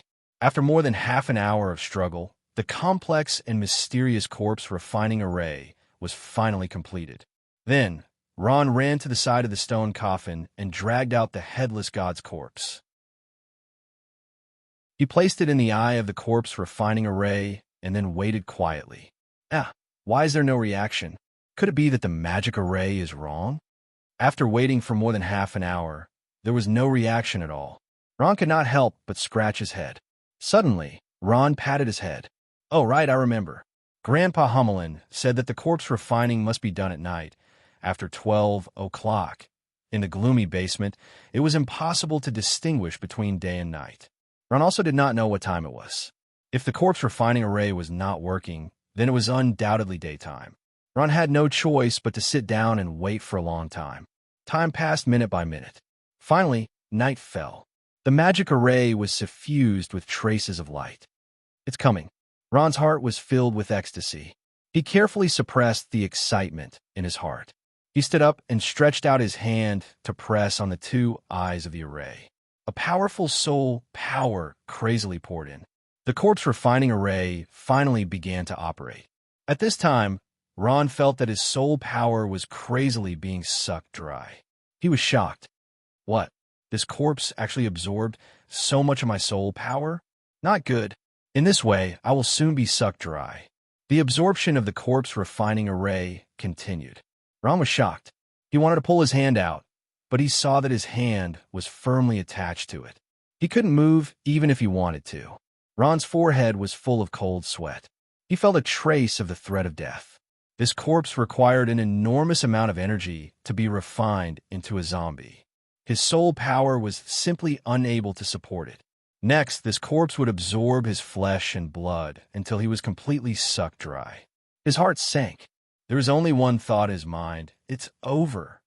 Just when Ron was at his wit's end, he felt the soul ring on his right hand move. A soul power quickly replenished his spiritual sense.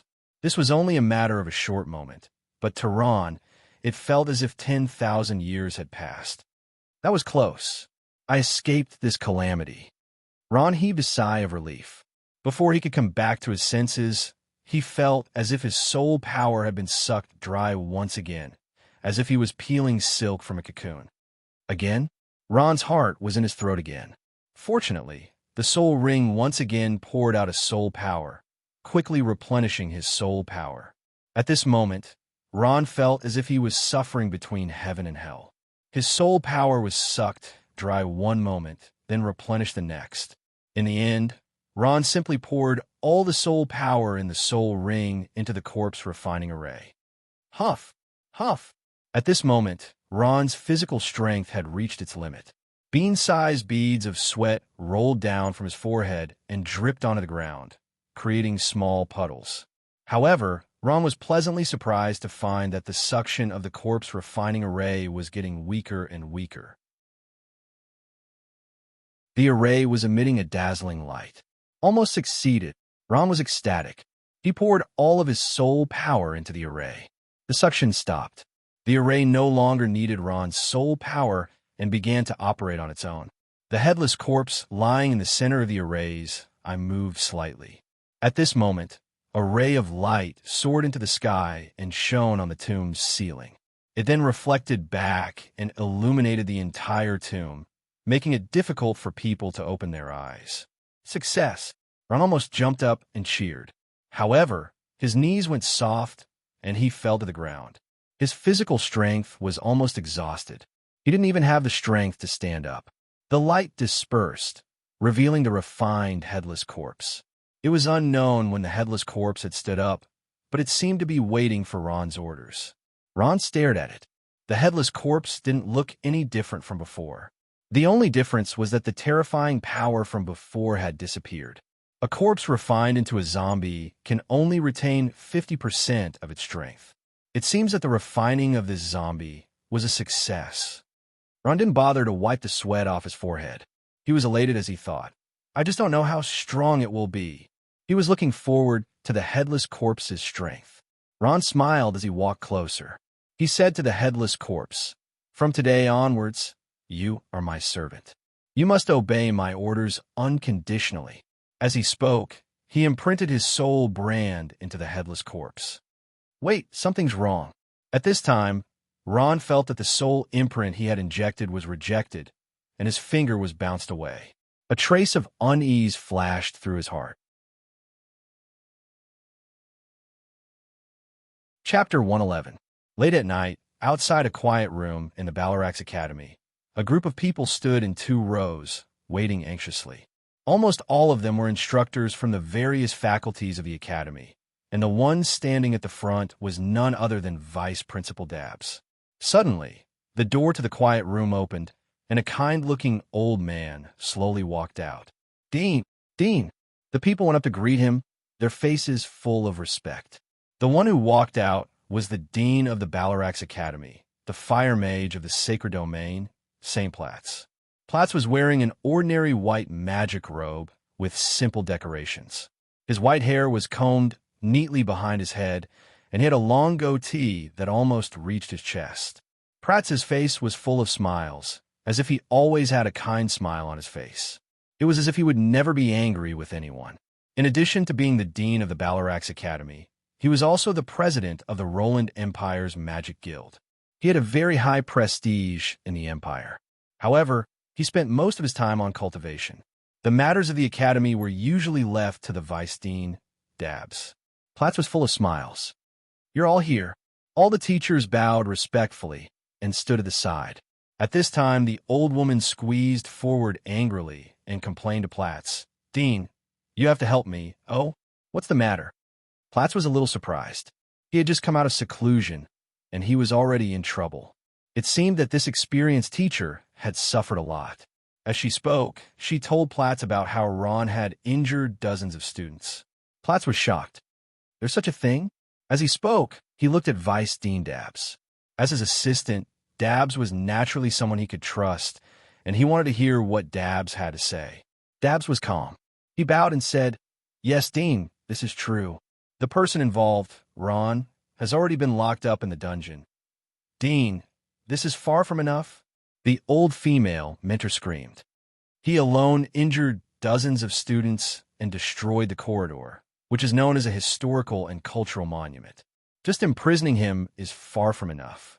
How are we going to explain this to the injured students?" The old woman took a deep breath, looked at the old dean, and said, "Dean, we teachers all agree that a black sheep like him must be eliminated. In other words, we suggest that Ron be fired." "Expelled?" Pratt was stunned. He did not expect to encounter such a thorny problem right after he came out of seclusion. He thought for a moment before turning to Dabbs and asking, "Dabbs, what do you think?" Dabbs smiled and replied, "As far as I know, Ron was surrounded and attacked by dozens of students, and in the end, he managed to injure them. In my opinion, his strength is outstanding, and he is an out-and-out genius. Wouldn't it be a pity to expel him like this?" At this time, the old woman retorted, "Vice Dean Dabbs, according to what you said, students who don't study hard and fight with their classmates are the so-called geniuses." "Humph, there are too many geniuses in the academy. Students should focus on their studies. Fighting and killing all day is unbecoming." The old woman deliberately downplayed the matter of her students ganging up on Ron. She said that the whole thing was Ron's fault and did not let go of this point. At the same time, she also got the other mentors to agree with her. Dabbs stood quietly, looking as if he had a card up his sleeve. He did not take these people's words seriously. As a powerhouse of the sacred domain, Pratt naturally did not take a genius like Ron seriously. In his opinion, there were many so-called geniuses in the world, but those who could truly step into the sacred domain were few and far between. Even those who were at the master or master level were few and far between. Most of the so-called geniuses stopped at the high warrior level and were unable to advance any further. Pratt pondered for a moment before saying to Dabbs, "Originally, there was no need to expel a fight between students. Since this matter has such a big impact, then expel him." After saying that, he paused and changed into a reproachful tone. "But Dabbs, don't blame me for saying this. You could just deal with a small matter like this directly. There's no need to trouble me." Hearing this, The old lady and a few like-minded mentors looked at each other. A hint of smugness flashed in their eyes, and a victorious expression appeared on their faces. This matter had been approved by the dean, and the firing of Ron was almost a done deal. However, Dabbs was not in a hurry. I have no objections to expelling Ron, but I have to remind the dean to pay attention to a fact. Dabbs raised his head and said with a smile, that Ron, the one who injured dozens of students, is a necromancer. What? A trace of surprise flashed across Pratt's face. What did you say? That person who injured dozens of students is a necromancer? Pratt sighed. Dabbs, are you sure you don't have a fever? It's already a miracle for a necromancer to injure an ordinary person, but he actually injured dozens of students, and there was no lack of advanced professionals among them. This is a little unbelievable. Dabbs nodded. It is a little unbelievable. Even now, I still can't believe that this child Ron was the one who did it. But this is the truth. Pratt looked at the mentors inquisitively. Their hearts skipped a beat, thinking that this was bad. The dean was already interested in this Ron, but they did not dare to lie in front of the dean. They could only brace themselves and admit this fact. It's a miracle. After hearing this, Pratt could not help but sigh. I didn't think that the necromancer who has always been ridiculed as trash would have such ability. Other than a miracle, there is no other explanation. Could it be that there has been a major breakthrough in the research of necromancy? Why don't I know about it? Dabbs shook his head, indicating that he did not know either. Pratt smiled. This is a very interesting young man. His name is Ron, right? Find a time to arrange a meeting with him. Just say that I want to meet him. Yes. Dean. Dabbs had a smile on his face as he nodded lightly. In the tomb, the headless corpse suddenly lost control and threw a punch at Ron. Bone Shield. After many battles, Ron was incomparably experienced. He immediately summoned the defensive skill of necromancy, the Bone Shield, to block in front of his chest. Boom. Unfortunately, things did not go as planned. The bone shield that Ron was so proud of was shattered by the headless corpse. His body flew out like a kite with a broken string, bouncing against the wall before bouncing back. Dong! He fell to the ground and spat out a mouthful of blood. How could this be? Ron was dumbfounded.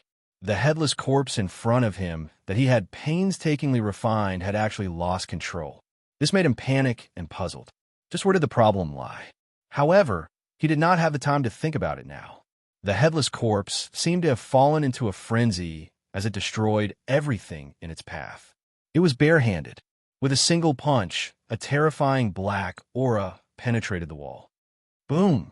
A large hole appeared in the wall from that one punch. With just a single punch, the solid walls of the tomb were completely destroyed. Ron was terrified as he watched. What terrifying strength! If that punch had come, he did not dare to think about it anymore. When a headless corpse punched Ron just now, it only had the strength of a warrior. In just a short moment, the headless corpse's strength suddenly increased by a level. Its strength was at least at the master level. Its strength seemed to be able to increase without limit. Its entire body was wrapped in a black, evil aura. This evil aura was not soul force and was incomparably tyrannical. Boom! Boom!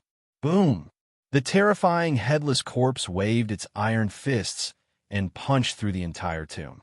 The power of its fists rushed into the night and shattered the stairs one after another. Even the dungeon where Ron was imprisoned was punched through with a single punch. The powerful and terrifying strength came from underground. Even the ground began to shake. The headless corpse's black aura suddenly surged. His body moved, and his entire body rose into the air, flying straight towards the ground. It's collapsing. This place is going to collapse. At this moment, Ron quickly summoned a skeleton warrior and rode on its back. He frantically rushed out, stepping on the stairs that were about to collapse. He ran up in a panic. At this moment, a familiar voice reached Ron's ears. Ron, what happened to you? What happened? Your soul aura is so chaotic, and you're even injured. It turned out that Hamelin had just woken up. When he saw Ron's soul aura was in a mess, he immediately came out. Hearing Hamelin's voice, Ron was surprised and happy. Grandpa Homelin, you're awake? He told him what happened. Homelin cursed, you idiot. Can the corpse refining array be used like this? According to what you said, as long as those necromancers pick up a sacred domain expert's corpse and successfully refine it, wouldn't all of them become experts of the sacred domain? This is clearly against the laws of development. Ron was dumbfounded. It turned out that there were so many ways to refine corpses. It was simply impossible to refine corpses beyond one's level. As a result, the refined corpses would lose control and become nothing more than killing machines. Homelin raised his head and looked at the headless corpse in the sky. He saw that its strength had increased again, breaking through to the master rank. Ron said with lingering fear, Grandpa Homelin, this guy's strength is terrifying. It was only at the master rank just now, but now it suddenly rose to the master rank, and it's still rising. It's the corpse of a god. It doesn't even have a head. Homelin was even more shocked. If that's the case, the corpse's strength when it was alive should be very terrifying. He glanced at Ron. This headless corpse absorbed a lot of your soul energy, right? You're lucky it didn't suck you dry. If I'm not wrong, it should be the soul ring that saved your life. Yes. Ron nodded. If it wasn't for the soul ring, he would have been sucked dry during the first wave of absorption. That kind of absorption power was simply irresistible. Ron still had lingering fear when he thought about it. Homelin frowned and said, your refinement of this corpse can be considered a success. Refining it into a zombie reduced its strength by 50%, and adding in the pornographic novels, it lost 50% of its strength. It also lost its head and lost another 50% of its strength. In other words, this corpse's strength is now around 25% of its original strength. But this 25% of its strength allowed it to reach the sacred domain. Chapter 112. The black aura around the headless corpse became even denser. It clenched its fists, and its naked upper body was exposed. Its headless body exuded a fierce killing intent. Homelin's expression was incomparably solemn. This is destruction divine energy. I didn't expect it to use the sacred domain to control the power of a god. The origin of this corpse is definitely not simple. Destruction divine energy? Ron stared at the extremely powerful figure in the sky, and a trace of astonishment flashed through his eyes. Apart from death divine energy, there was also destruction divine energy. Just how many types of divine energy were there? However, Ron didn't have time to ask, because the headless corpse had already begun to attack, and its target was him. Ron only felt the killing intent enveloping his body. For a moment, he was covered in cold sweat and couldn't move at all. There was only one thought in his mind. This guy's about to go crazy. Homelin turned pale with fright. Not good. Ron, you've already been targeted. Quick, let me enter your body. You're not its match. Yes, Grandpa Homelin. Ron didn't hesitate, because Grandpa Homelin was one of the people he trusted the most. In the blink of an eye, the headless corpse in the sky punched out with a monstrous might. It was like a meteor from outer space, carrying a powerful destructive force. Bone Wall. Ron, who was being controlled by Homelin, held the bone staff in his hand, flashed with a green light. In just an instant, a large amount of white bones surged out from the ground. Those bones quickly assembled to form an impenetrable wall, blocking the opponent's attack. This was the defensive spell that only Archmage necromancers could use, Bone Wall. Boom! A loud sound rang out. The headless corpse's fist was like a hot knife through butter, destroying the bone wall in front of Ron. The incomparably sturdy bone wall was like paper in front of the headless corpse. In the blink of an eye, the headless corpse's huge fist arrived in front of Ron like an arrow. His life was in danger. In the face of this crisis, Ron was extremely calm, as if he had already expected that the bone wall would not be able to stop the headless corpse. It was no wonder. How could the bone wall of the master level block the attack of an expert from the sacred domain? Homelin sighed softly in his heart. It's a pity that Ron's body restricts the use of my spiritual energy. Otherwise, at this moment, He pointed with his hand. Mist transformation. At this time, Ron's eyes emitted a glimmer of light. His body gradually disappeared, turning into a cloud of mist. First, it was his hands and feet, then his body, and finally his entire body disappeared. Whoosh! The headless corpse's fist only brushed past the black fog, allowing Ron to barely avoid a fatal blow. What powerful necromancy magic! In his own world of knowledge, Ron clearly saw this scene. Homeland's master-level necromancy, mist transformation, was an eye-opener for him. Homeland smiled.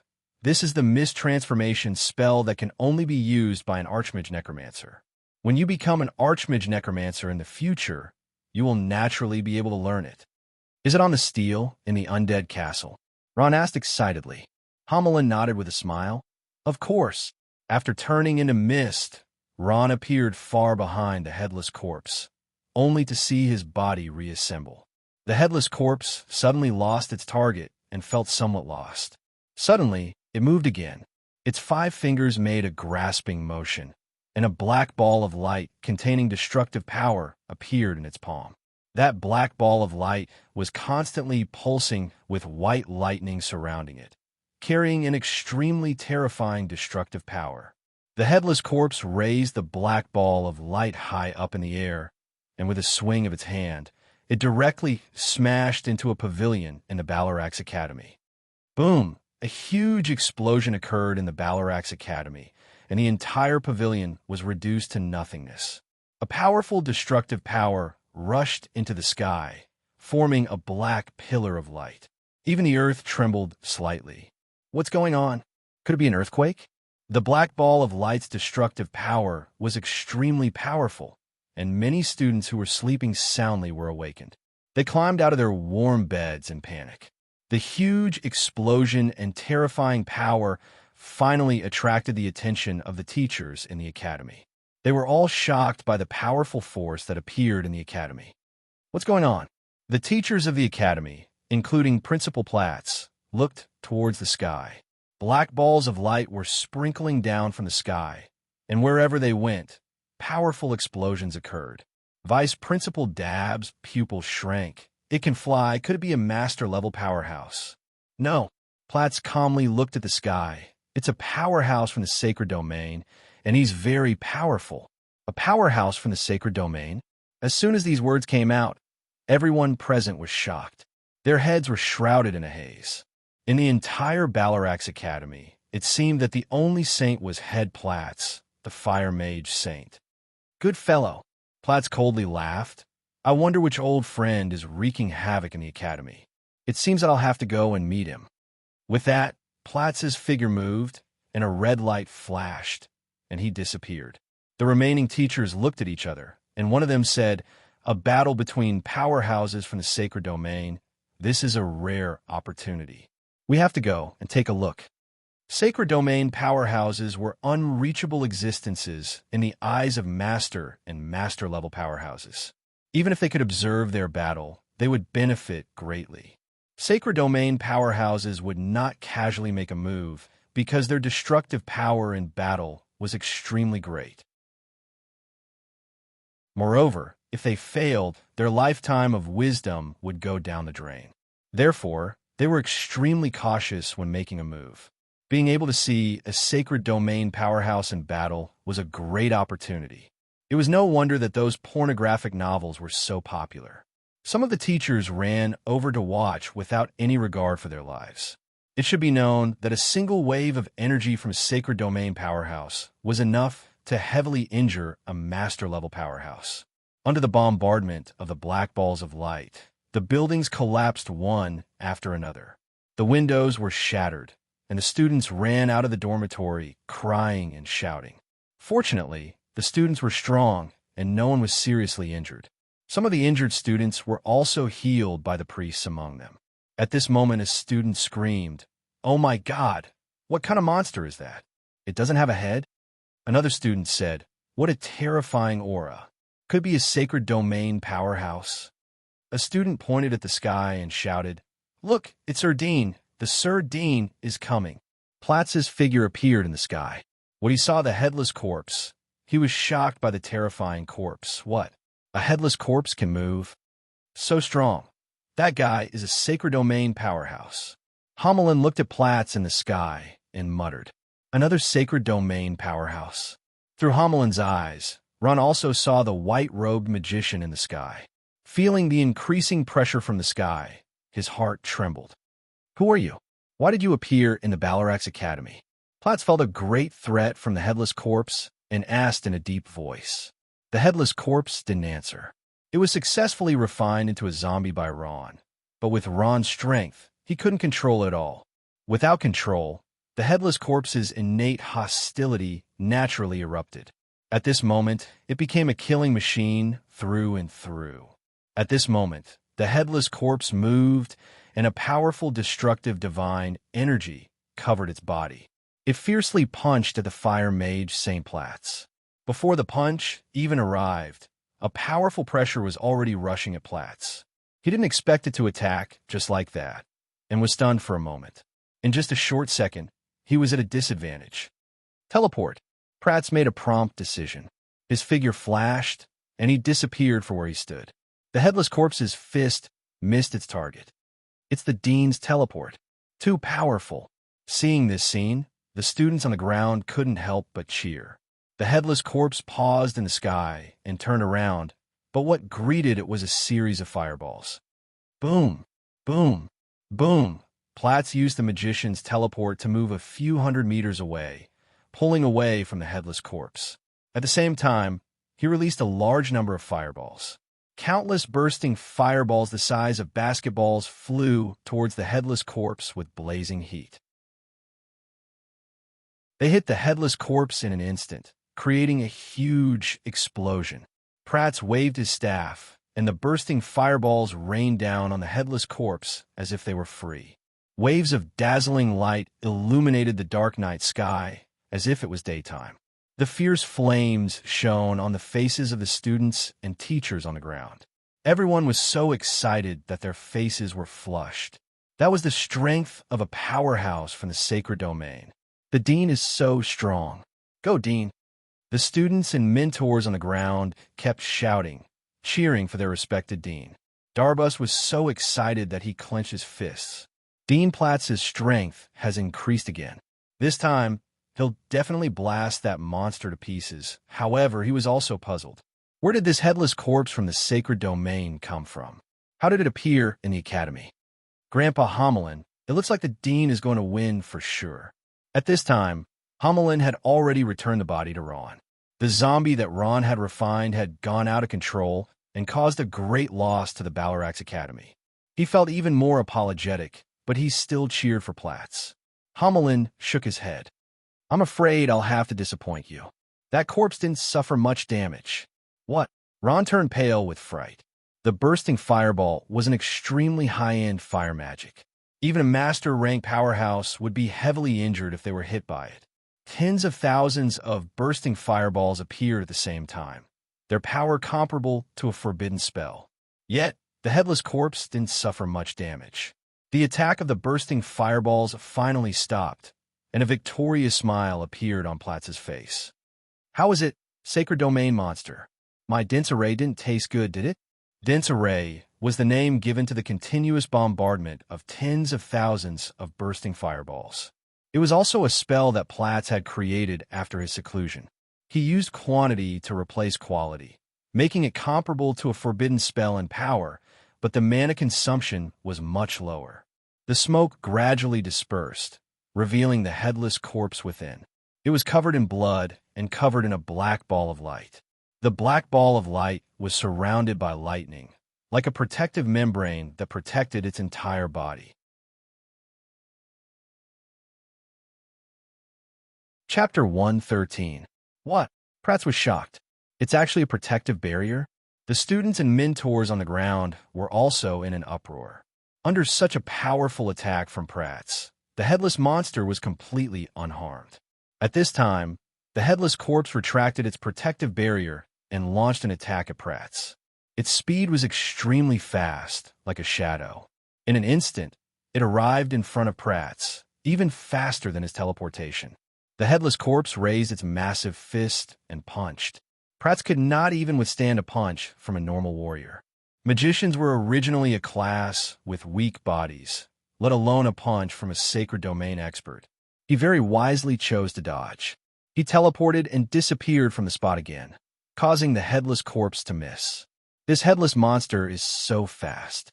I would have been done for if I'd dodged a little later. Prats was still in shock after using teleportation to dodge the headless corpse's attack. He was shocked by the headless corpse's dazzling speed. This time, he barely managed to dodge it. The distance of teleportation was related to the caster's strength, but the furthest it could go was a few hundred meters. Any further, and it would be impossible. The headless corpse was stunned for a moment when the enemy disappeared again.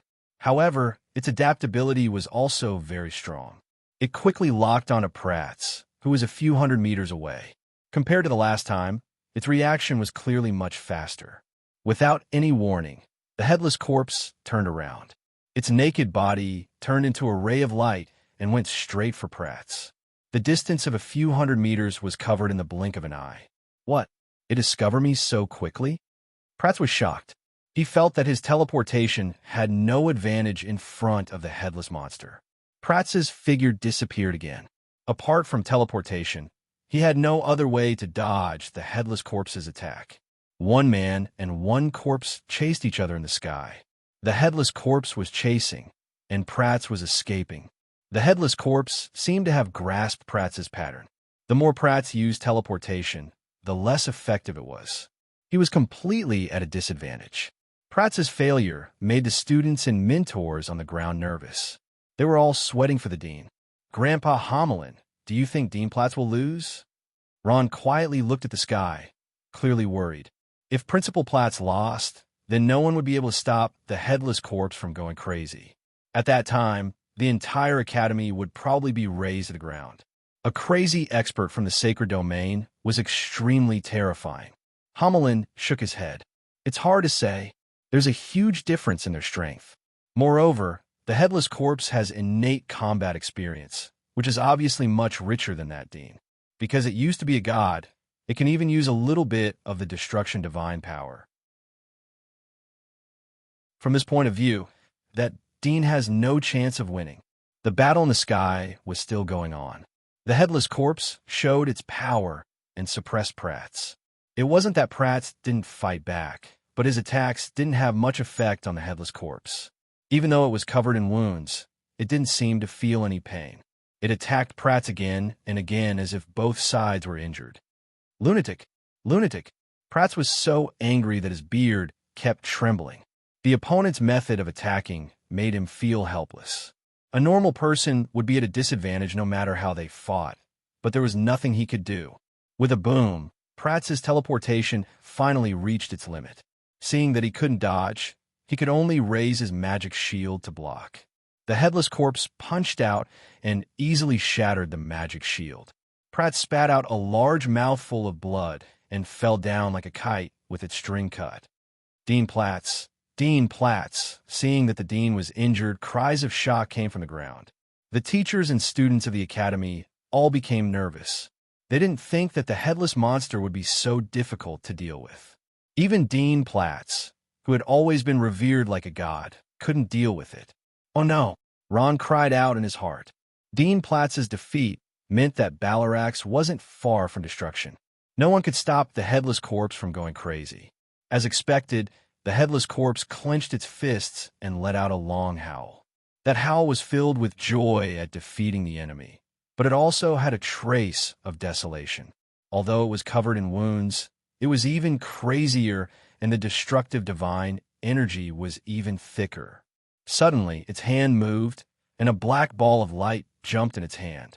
With a light wave of its hand, the ball of light shone brightly and covered the ground. Boom! Smoke and dust rose more than 10 meters high, and the sound of the explosion spread for 10 miles. The resulting shockwave spread in all directions, and the buildings were destroyed. Darbus exclaimed, "Oh no, we have to stop it, or it'll destroy the entire academy." Attack together. In order to protect the academy, all the teachers were united. The magisters and grand magisters all took out their magic staffs from their spatial bags, and all sorts of chants rang out in the academy. Suddenly, countless spells rose into the sky like meteors, and all sorts of beautiful fireworks bloomed in the sky. Boom, boom, boom. The battle in the quiet night sky was intense, and the entire sky above Balarax turned red, attracting the attention of many powerhouses. On the ground, two figures were tugging at each other. Shea, where are you going? The blue-haired Kadena hid in the crowd, a frost shield protecting her body, a freezing orb in her hand, and a dark gold magic staff in one hand. At the same time, she pulled Shea with the other. Do you even need to ask? Shea rode on her silver-winged Pegasus, and her cold gaze shot into the sky. Of course I'm going to fight. Kadena, why are you pulling me? Fight? Kadena's eyes widened. Sister Shea, that headless monster in the sky, is a powerhouse of the sacred domain. Are you going to die? Shea said, I know, but what can I do? Let it destroy our academy? I have to go stop it. Kadena shook her head, and her grip on Shea's hand became even more firm. If the sky falls, there'll be someone taller to hold it up. Things between the powerhouses of the sacred domain will naturally be resolved by the powerhouses of the sacred domain. We'll just cast some spells on the ground to help.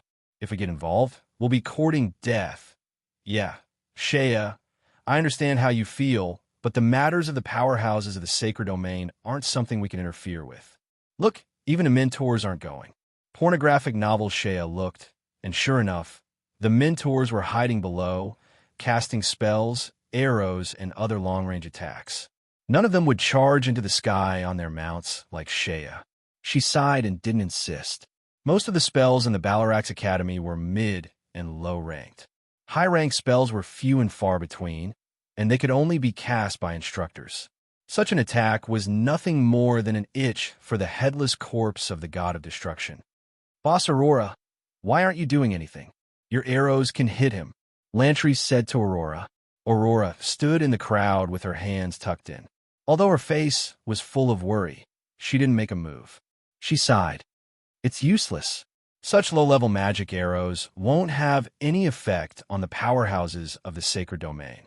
It'll only be a waste of my magic power. That's right, Manny said. The strength of the powerhouses of the sacred domain isn't something we can imagine. Let alone us. Even the master-level mentors are like ants in the eyes of the powerhouses of the sacred domain. Since our attacks are useless, it's better to save our magic power. Lantry and the others could only nod in silence. Aurora bit her lip. I heard that the headless monster escaped from the dungeon, and Ron is also locked up in the dungeon. I wonder how he's doing. He should be fine, right? Karachi clasped her hands in front of her chest, her face full of worry. At this time, the power of the headless corpse in the sky increased. It raised its hands, and a powerful aura spread out with it as the center. Boom!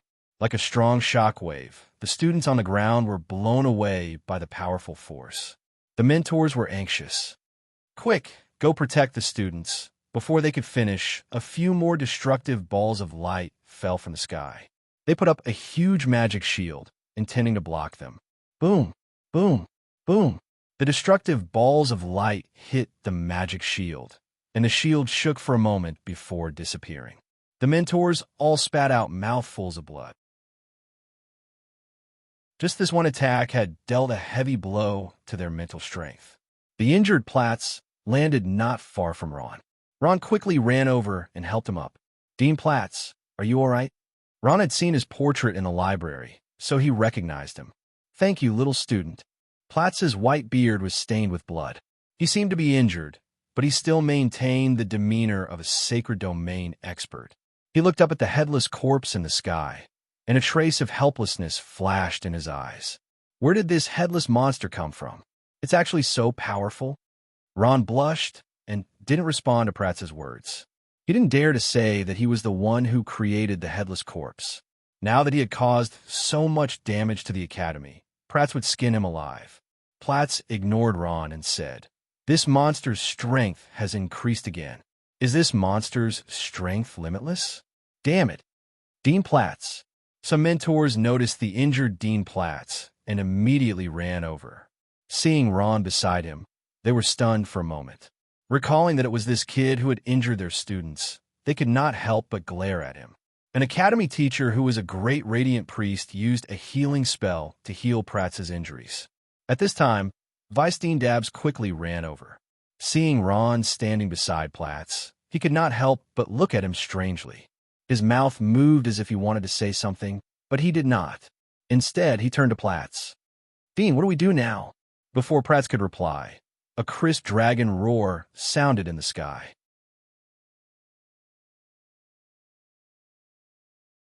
Chapter 114. Dragon. It's a dragon. The students on the ground exclaimed. They are from the soaring Dragon Academy. In the dark sky, a group of dragons appeared. There were about 20 to 30 of them. They were wearing heavy armor, and only their eyes were visible. Riding on the backs of the dragons, they looked very majestic. The leader of the group was wearing golden armor without a helmet. He had an angular face and was riding a pure-blooded golden flying dragon. He had the strength of a sacred domain expert. He held a long spear in his hand.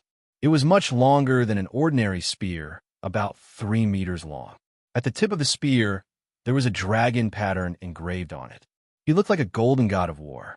Soaring Dragon Academy's principal, Golden Dragon Knight Monty Gott. He was an expert of a sacred domain. The fierce battle in the Balarax Academy had attracted his interest, and he immediately rushed over on his golden flying dragon. Behind him were the instructors of the Soaring Dragon Academy. They were at least at the master level or above. The wyverns they rode were not as pure as Montagott's golden wyvern. For example, the master-level experts rode on eagle-beak wyverns, the master-level experts rode on winged wyverns, and so on. These dragons with impure bloodlines were also called wyverns.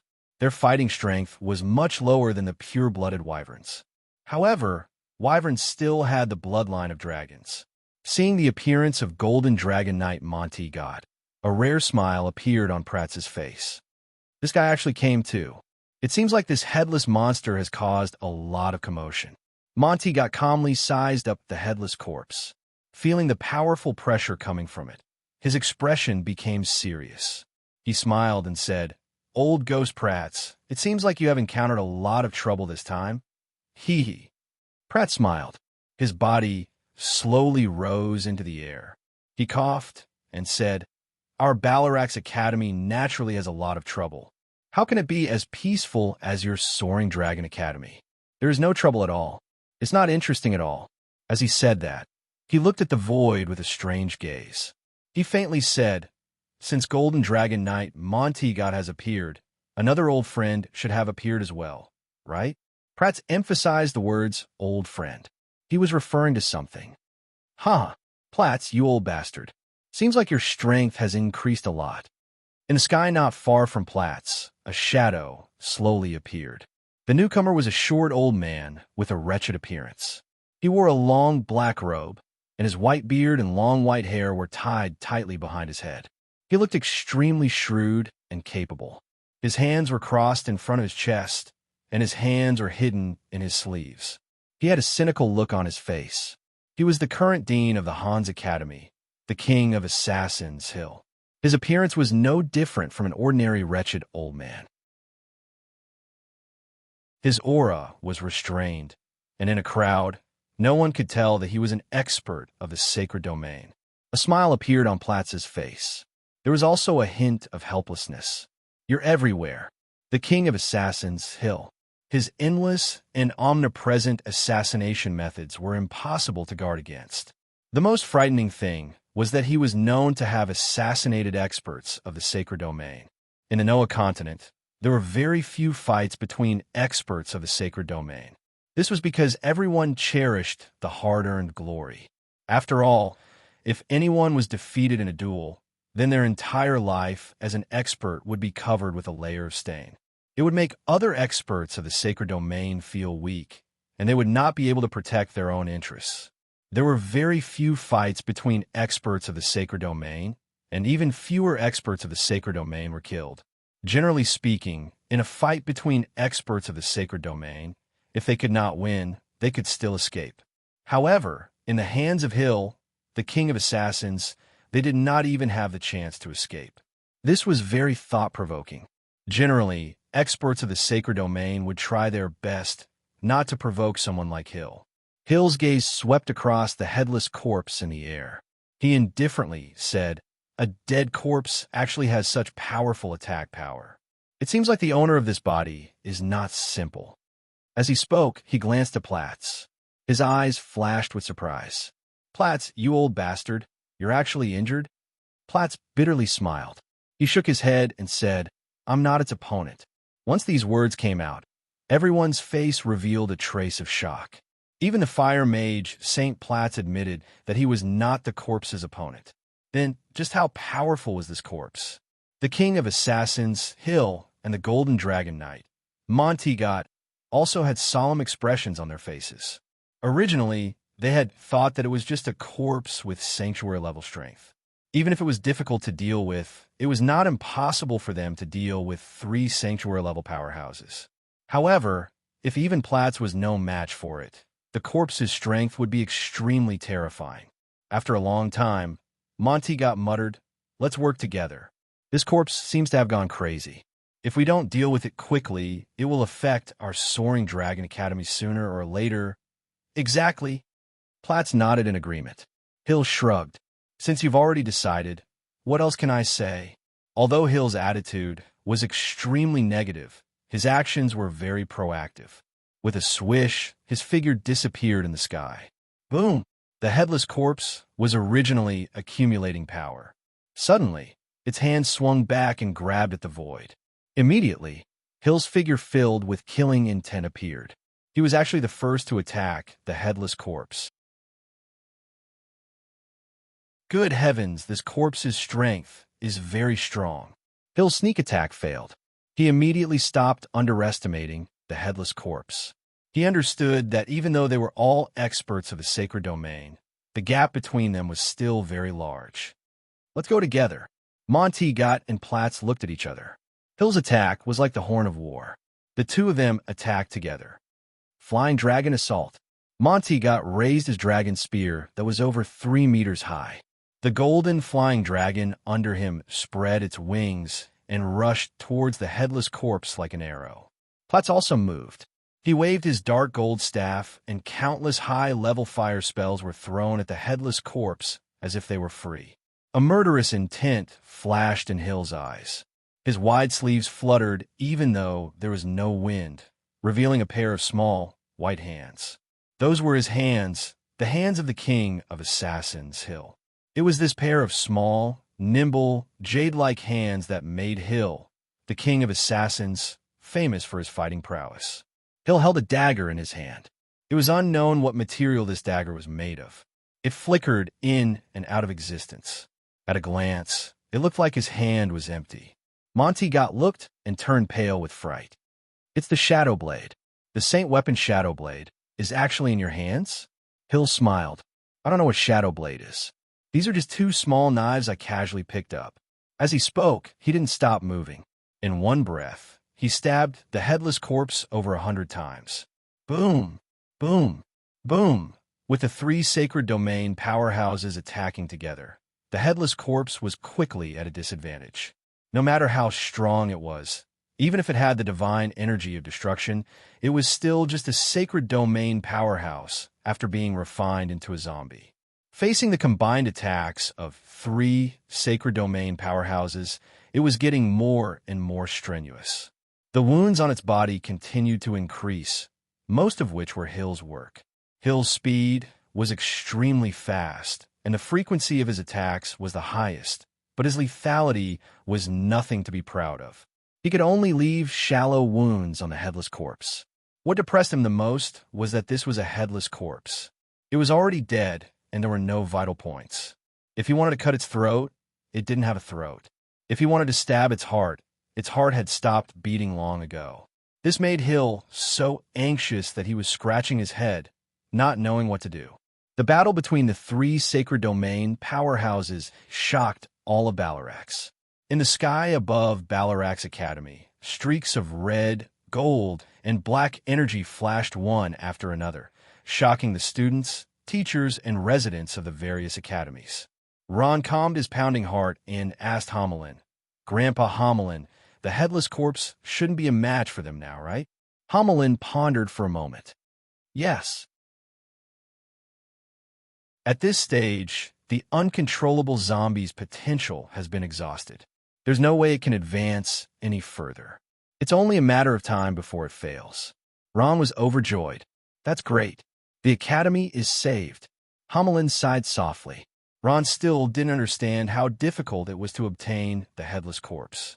It was only using 25% of its original strength, yet it could already fight 3 sacred domain powerhouses to such an extent. If its head could be found and its strength recovered to 50%, even 3 sacred domain powerhouses wouldn't be a match for it.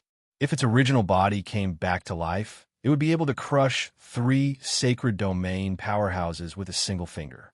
Hamelin would be lying if he said he didn't feel heartache for the zombie he had painstakingly created. Just how great of an opportunity did one have to be to obtain the corpse of a god, even if it didn't have a head? But then again, there was no point in giving Ron a headless corpse that he couldn't control. His strength hadn't reached that level yet, so the headless corpse wouldn't listen to him. It would be a tragedy if he was accidentally killed by the zombie. The students on the ground stared at the sky, afraid that they would miss a single detail. Their eyes were filled with envy and deep admiration. The same thought appeared in their minds. So powerful. It would be great if I could reach this level one day. The headless corpse was covered in wounds, but other than that, its strength hadn't decreased at all. Pratt's, Hill, Montegot, and the others were also covered in wounds. Under the headless corpse's reckless attacks, it was impossible for them to come out unscathed. Damn it, didn't you guys notice that after fighting for so long, that guy's strength hasn't decreased at all? Hill said angrily. As a thief, his endurance wasn't good. He was most afraid of encountering such a difficult opponent. It's divine power. Pratt replied. It seems that it's supported by a powerful divine power, which is why its strength hasn't decreased.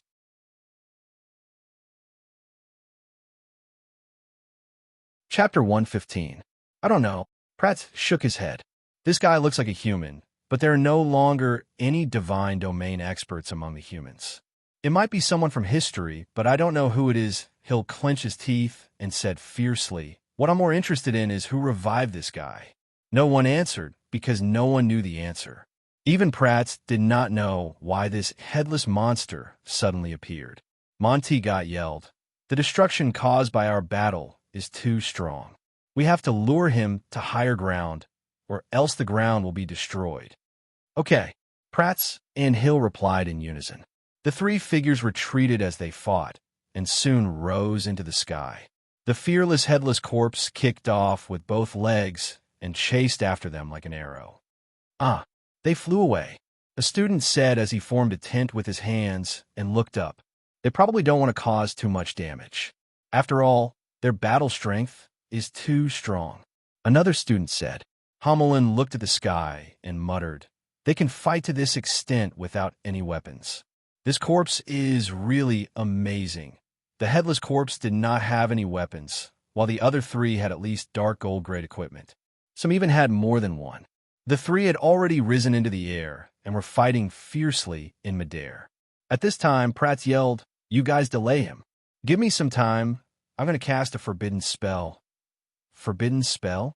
Hill and Montegot were stunned, and a serious look flashed in their eyes.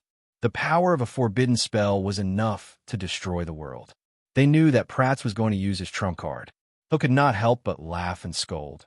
"Pratt, you old geezer. Only now do you remember to cast a forbidden spell? What were you doing earlier?" As he spoke, the frequency of his attacks increased, forcing the headless corpse into a panic. Montego's dark gold dragon spear wasn't to be outdone either.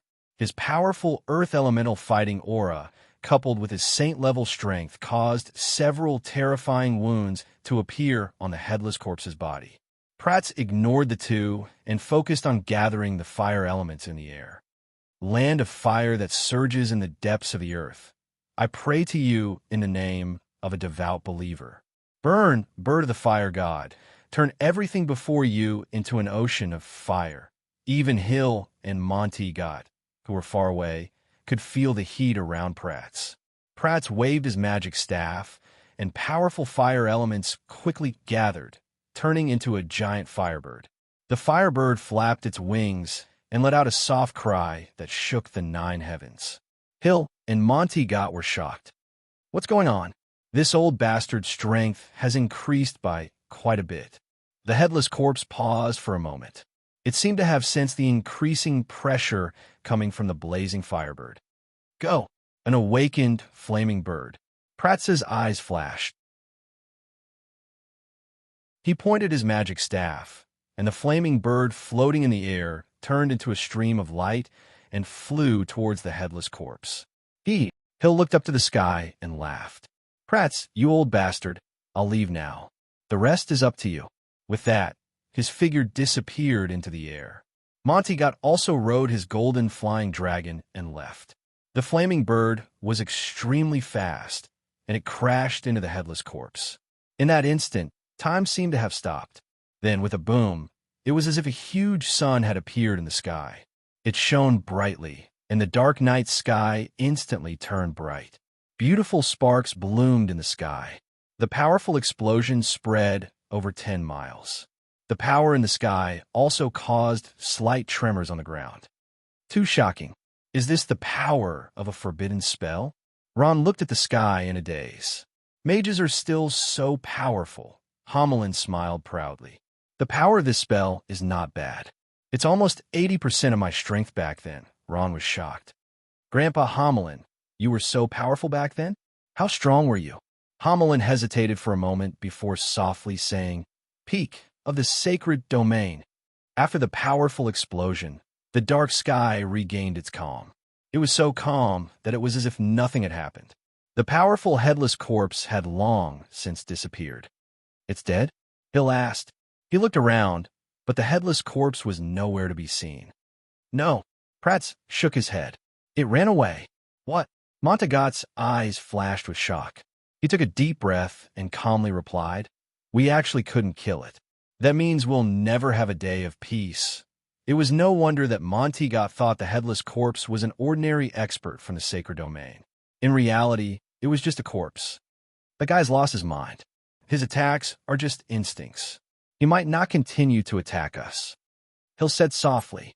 However, he still had lingering fears of the headless corpse's strength. If it returned, Hill alone would not be able to deal with it. I hope so, Pratt said. He looked at the destroyed academy below and lost interest in talking. Since it ran away, I have nothing to worry about. If it comes back, let me know. That's right. With the 3 of us working together, there's no need to be afraid of it. Monty Gott nodded. There were plenty of conflicts between experts from the sacred domain, but when faced with external threats, cooperation was always the main goal. After all, they were all in Balarax. The 2 of them bid farewell to Pratt's and led their men back.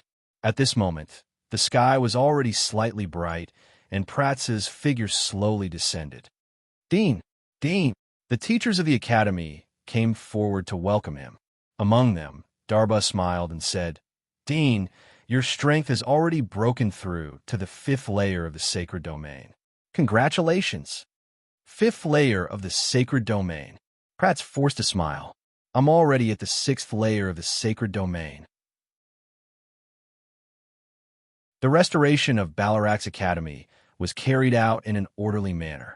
The fierce battle with the headless corpse was mostly in the air, so the damage on the ground was not serious. With the Academy's financial resources, it was completely affordable. On the morning of the same day, Pratt met Ron in his independent office. Darbus and a few other teachers were with him. There was a small office desk with a few chairs below it. The furnishings of the office were relatively simple, not much different from an ordinary teacher's office. If not for the words Dean's office written on the pair with door outside, no one would associate it with the office of an expert from the sacred domain. Pratt did not like luxury. This was something everyone in the academy knew. Pratt sized up Ron with great interest. He wanted to know how a necromancer who was called trash could injure so many students. None of these students were ordinary people. There are even high-ranked professionals among them. Ron stood in front of Pratt, somewhat uneasy. Although this was not the first time he had come into contact with an expert from the sacred domain, he felt that the dean's eyes could see through his body. The senses of experts from the sacred domain were extremely sharp. Homelin did not want to bring trouble to Ron, so he entered the soul ring early to sleep. "You are Ron?" Prats asked with a smile. He recognized this person as the one who helped him up from the ground when he was injured yesterday. "Yes, Dean." Ron nodded. At this time, Darbus quickly walked in front of Prats. "Sir Dean, Vivian is here." Prats nodded. Vivian was wearing a gray-black magic robe. Her slightly curly hair was naturally draped behind her head. She quickly walked in, and when she passed by Ron, she gave him a strange look. "Sir Dean." Vivian bowed deeply. "Ha!" Prats laughed heartily. "Vivian, this student of yours is much stronger than you." Prats was very familiar with Vivian. This was thanks to her father, Jared. When the Academy decided to abolish the necromancy major, it was Prats who objected and suppressed the matter. Vivian was excited. She knew that the dean did not have any ill intentions. The dean took the initiative to ask to see Ron, indicating that he cared about the necromancy major. She took a deep breath and nodded with a smile. Of course, Ron is a true ancient necromancer. Ancient necromancer? Vivian's words were like a bomb that shocked everyone. The teachers looked at each other, not daring to believe this fact. Even Prats's face was filled with shock. Ron's expression was calm, but his heart was in turmoil. His identity was completely exposed. He did not know if the Roman Empire would kill him as a heretic like the Holy Roman Empire. Prats was shocked. "Vivian, the ancient necromancy you speak of is not a legend." "No." Vivian glanced at Ron. "Ancient necromancy really did exist. Ron is its successor." "Successor?" Dabbs asked with a surprised tone. "Ron, is this true?" Ron knew that he could not hide it any longer. He showed his full strength. Anyone who had fought with him before would know the difference between an ancient necromancer and a modern necromancer. He took a deep breath. "That's right. I'm the ancient necromancer you're talking about." Vivian's eyes lit up. She looked at Ron with a smile. She finally heard Ron admit it. As a necromancer, nothing was more exciting than seeing ancient necromancy. Ron thought for a moment and said, "But in my eyes, there is no such thing as ancient necromancy or pornographic novels. The difference between necromancy magic and necromancy magic is that there is only one type of necromancy magic. The popular necromancy magic is wrong." "Indeed." Prats nodded. "Necromancy has been lost for a long time. It was only rediscovered by Master Khan about 5,000 years ago. I think that after 10,000 years, a lot of necromancy books have been lost. In the end, they only managed to create the David's Deer. There are no real ancient necromancers at this time, so naturally, no one can point out the errors of necromancy. In the end, it became what it is today." "Vivian, is that right?" Ron raised his head in astonishment. He didn't expect Dean Prats to be able to deduce the truth so accurately just from a few clues. "Yes, Headmaster." Vivian was deeply impressed by Prats.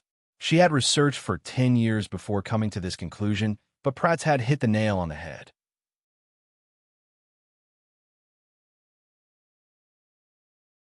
Chapter 116. Ron hesitated in the face of everyone's heated gazes. If he wanted to reveal this secret, he had to reveal the existence of Homelin's grandfather. He knew that Homelin's grandfather must have heard what they were saying, but he didn't seem to have any intention of stopping them. It seemed like he wanted to leave the decision to him. Ron thought for a while and finally made up his mind. He shook his head and said, "I'm sorry. I can't say." A trace of disappointment appeared on everyone's faces when they heard these words. The most disappointed among them was Vivian. Ron's words were extremely valuable to the study of necromancy magic. "How dare you? There's no room for you to hide anything in front of Dean Prats." At this time, the old female mentor who had been opposing Ron stood up and said angrily, "Boy, you'd better tell us what you know, or else." The old woman's face trembled, her expression full of threat. "I'm sorry, I can't say." Ron repeated this sentence again. The difference was that his gaze was very firm this time. He stared at the old woman, unwilling to back down. "You." The old woman was so angry that her mouth was crooked. She didn't expect Ron to dare talk back to her. She felt that her dignity as a mentor was being challenged. She immediately took out her magic staff from the dimensional bag at her waist, wanting to teach this arrogant kid a lesson. "Stop!" Platz's voice sounded in her ear. It wasn't loud, but there was an unquestionable tone to it. The old woman was shocked. She knew that things were bad. The dean was sitting right there. Since when was it her turn to make the decision? She immediately changed her tone. "I'm sorry, Dean. I was too agitated. You weren't agitated. You went a little overboard." Platz's voice was a little louder, obviously with a trace of dissatisfaction. "Everyone has their own secrets. Is forcing him to tell us something that a mentor should do?" The old woman's face was full of shame. "I'm sorry, Dean." The small disturbance passed just like that. Ron knew that Platz didn't intend to force him, and secretly heaved a sigh of relief. Platz's gaze fell on the table. Ron's file was on the table. He reached out and picked it up. Name, Ron. Gender, male. Age, 15. Profession, necromancer. Pratt read through the lines one by one. When his gaze landed on "from where," his eyes suddenly widened. He raised his head and asked in disbelief, "You're from the Holy Roman Empire?" Ron nodded. "Yes." Pratt was even more shocked. Isn't the Holy Roman Empire forbidden to practice necromancy magic? Once discovered by the Holy See, they will be executed immediately. Ron said calmly, "Yes, I fled to the Roman Empire because I was being hunted down by the Holy See." Pratt looked at Ron. "Seems like you've suffered a lot in order to practice necromancy. It's not easy to escape from the Holy See." Ron took a deep breath and looked at Pratt. "Dean Pratt, the Roman Empire is known as the Free Kingdom. How will you deal with me?" As he spoke, Ron secretly put his hand in his portal bag, ready to attack at any time. If anything went wrong, he would fight with his life on the line. However, there were several masters and masters in the dean's office. In addition, the dean was a master of the sacred domain. Even with the help of Homelin's grandfather, he didn't have much of a chance of winning. That was why he used words to provoke Dean Pratt. Wasn't the Roman Empire known as the Free Kingdom? Why couldn't necromancers be tolerated? Pratt smiled. He knew that this student was still wary. He smiled and said, "Ron, don't worry. The Roman Empire is known as the Free Kingdom. Naturally, we won't reject necromancers like the Holy Roman Empire. Don't you see? Necromancers can be found everywhere on the streets. Of course, these necromancers are completely different from you. As for myself, I don't have any prejudice against necromancers, whether it's ancient necromancy magic or modern necromancy magic. Also, some people have mentioned the abolition of the necromancy major. I won't agree to this, so don't worry." Dean Pratt's words dispelled Ron's doubts. He let out a sigh of relief and gently put down his hand in his portal bag. "Thank you, Dean." Vivian bowed deeply and said. Hearing Pratt's words, the happiest person was Vivian. Regarding the abolition of the necromancy major, she had looked for Vice Dean Dabbs many times, but to no avail. Now that Pratt had spoken, who would dare to oppose? This matter was truly set in stone. At this time, Dabbs was silent for a moment. He stood up and said to Pratt, "Dean, I have to remind you that if our academy continues to take in Ron, we might become enemies with the Holy See." Pratt frowned. "What's going on?" Vice Dean Dabbs bowed deeply. "Dean, ever since Ron was involved in the fight, I was deeply shocked by his strength. One person, one against more than 100 professionals, and a necromancer who was called trash. Under normal circumstances, this should be impossible. I felt that something was amiss. So, I specially sent people to the Holy Roman Empire to understand the situation. According to the news from the Holy Roman Empire, the Holy See values Ron to the point that they are willing to do anything. They even sent powerhouses from the sacred domain to personally pursue Ron." Powerhouses from the sacred domain? This sentence shocked everyone in the room. Sending a powerhouse from the sacred domain to pursue a necromancer. It was clear how important Ron was to the Holy See. Moreover, Ron being able to escape from a powerhouse from the sacred domain was even more impressive. However, Ron knew that if it wasn't for Shea's grandfather, the Aqua Blue Sword St. Corbett, who stopped Commander Wharton of Guangming, he would have turned into a skeleton by now. Dab sighed. Just a few days ago, I received a letter signed by a private individual requesting us to hand Ron over to the Holy See. The signature was the Hall Master of the Holy See's Hall of Piety, Commander Wharton of Guangming. Wharton? It's him? Platts frowned. He wasn't unfamiliar with the powerhouses from his sacred domain in the Noah continent. Wharton had dealt with him more than once. Platts snorted and said, "Isn't the Holy See's reach too far? I don't care if they ban necromancy in the Holy Roman Empire, and I don't care about their pursuit of necromancers. But is it their place to interfere with the matters of the Roland Empire?" Yes. Dab sighed. At that time, I decided to ignore it. After all, the Balrog's Academy is also one of the top academies in the continent. Although the Holy See is powerful, it's not enough to scare us. At that time, the fight hadn't happened yet, and I was wondering why they valued Ron so much when there were so many necromancers in the Roland Empire. Now I understand. I personally feel that Ron, an ancient necromancer, means a lot to the Holy See. So, Mr. Dean, I have to remind you that taking in Ron isn't something that can be done with just a word. You may have to pay a price. Platts's gaze froze, and he was silent for a long time before he said, "What do you mean?" Dabbs's voice once again sounded like a pornographic novel. "Mr. Dean, if we directly hand Ron over to the Holy See, it will damage the dignity of our academy and the Roland Empire. It will make it seem like we're afraid of them. So, after careful consideration, I've decided to use this fight to expel Ron from the academy. This way, Ron's matter will have nothing to do with our academy, and it will be acceptable on the surface." The other mentors were calm, as if they felt that this was the right thing to do. Only Vivian's face was deathly pale. However, this was human nature. Taking in Ron wouldn't bring much benefit to the academy, but it would mean a lot to the Holy See. Taking him in was equivalent to making an enemy out of the Holy See. Dabbs's words weren't wrong from the academy's point of view. Ron now understood that the Holy See's influence and strength were too great. The academy wanted to expel him, but perhaps the academy wasn't afraid of the Holy See. No one would be foolish enough to offend the Holy See for a student. He sighed in his heart. In the end, this world was still all about strength. If he was strong enough to reach the level of a powerhouse in the sacred domain, the academy wouldn't even be able to take him in, let alone take him in. So what if he was a necromancer? Mr. Dean Platts, Vice Dean Dabbs, Mentor Vivian, and all the other mentors. Ron said and bowed deeply to everyone. "I'm indebted to all of you for taking care of me during this period, and I've caused trouble for all of you. I'm sorry." Ron straightened up and glanced at everyone.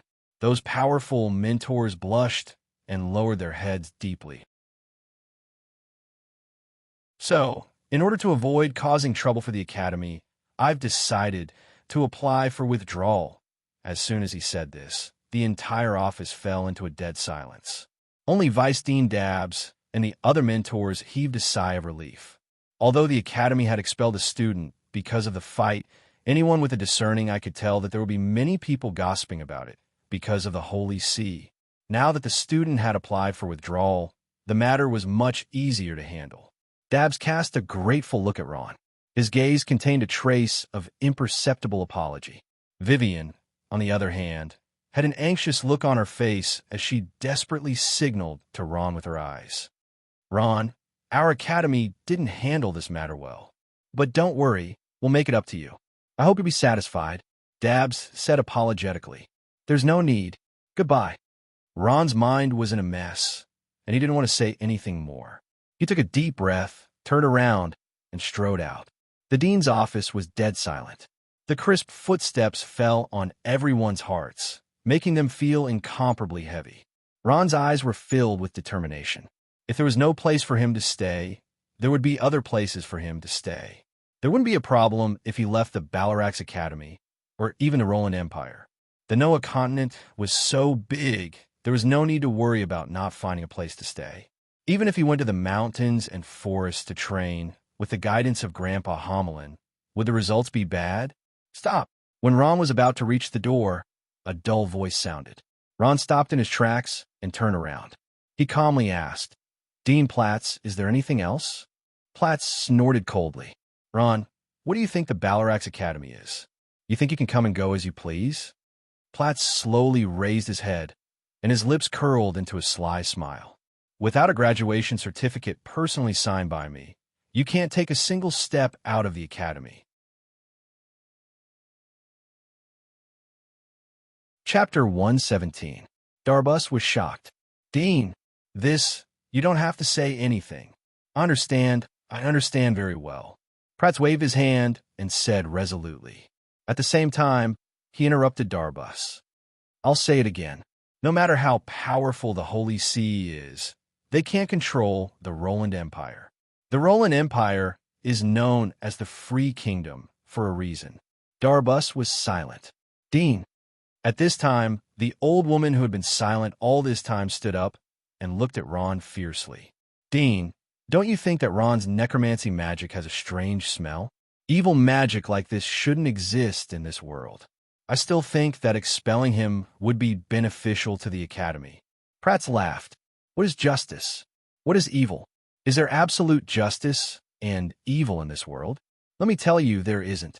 Even among the students of the Balarax Academy, there are many who practice righteous magic and do evil things. Justice and evil are all in one heart.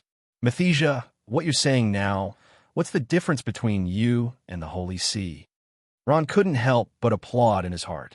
Pratt's words were so right that it warmed his heart. He looked at the old woman teacher strangely and realized that her name was Mathesia. Mathesia was speechless. She resentfully shut her mouth. Seeing that he had convinced everyone, Pratt was in a good mood. He smiled and said, then it's settled. Ron, I don't care how you inherited the ancient necromancy magic. Since you've entered the necromancy department, you're my student. You can stay and continue to practice your necromancy magic. As for the Holy See, you don't have to worry about it. I'll handle it. Thank you, Dean. Ron saluted sincerely, his heart incomparably moved. He knew what Pratt's words meant.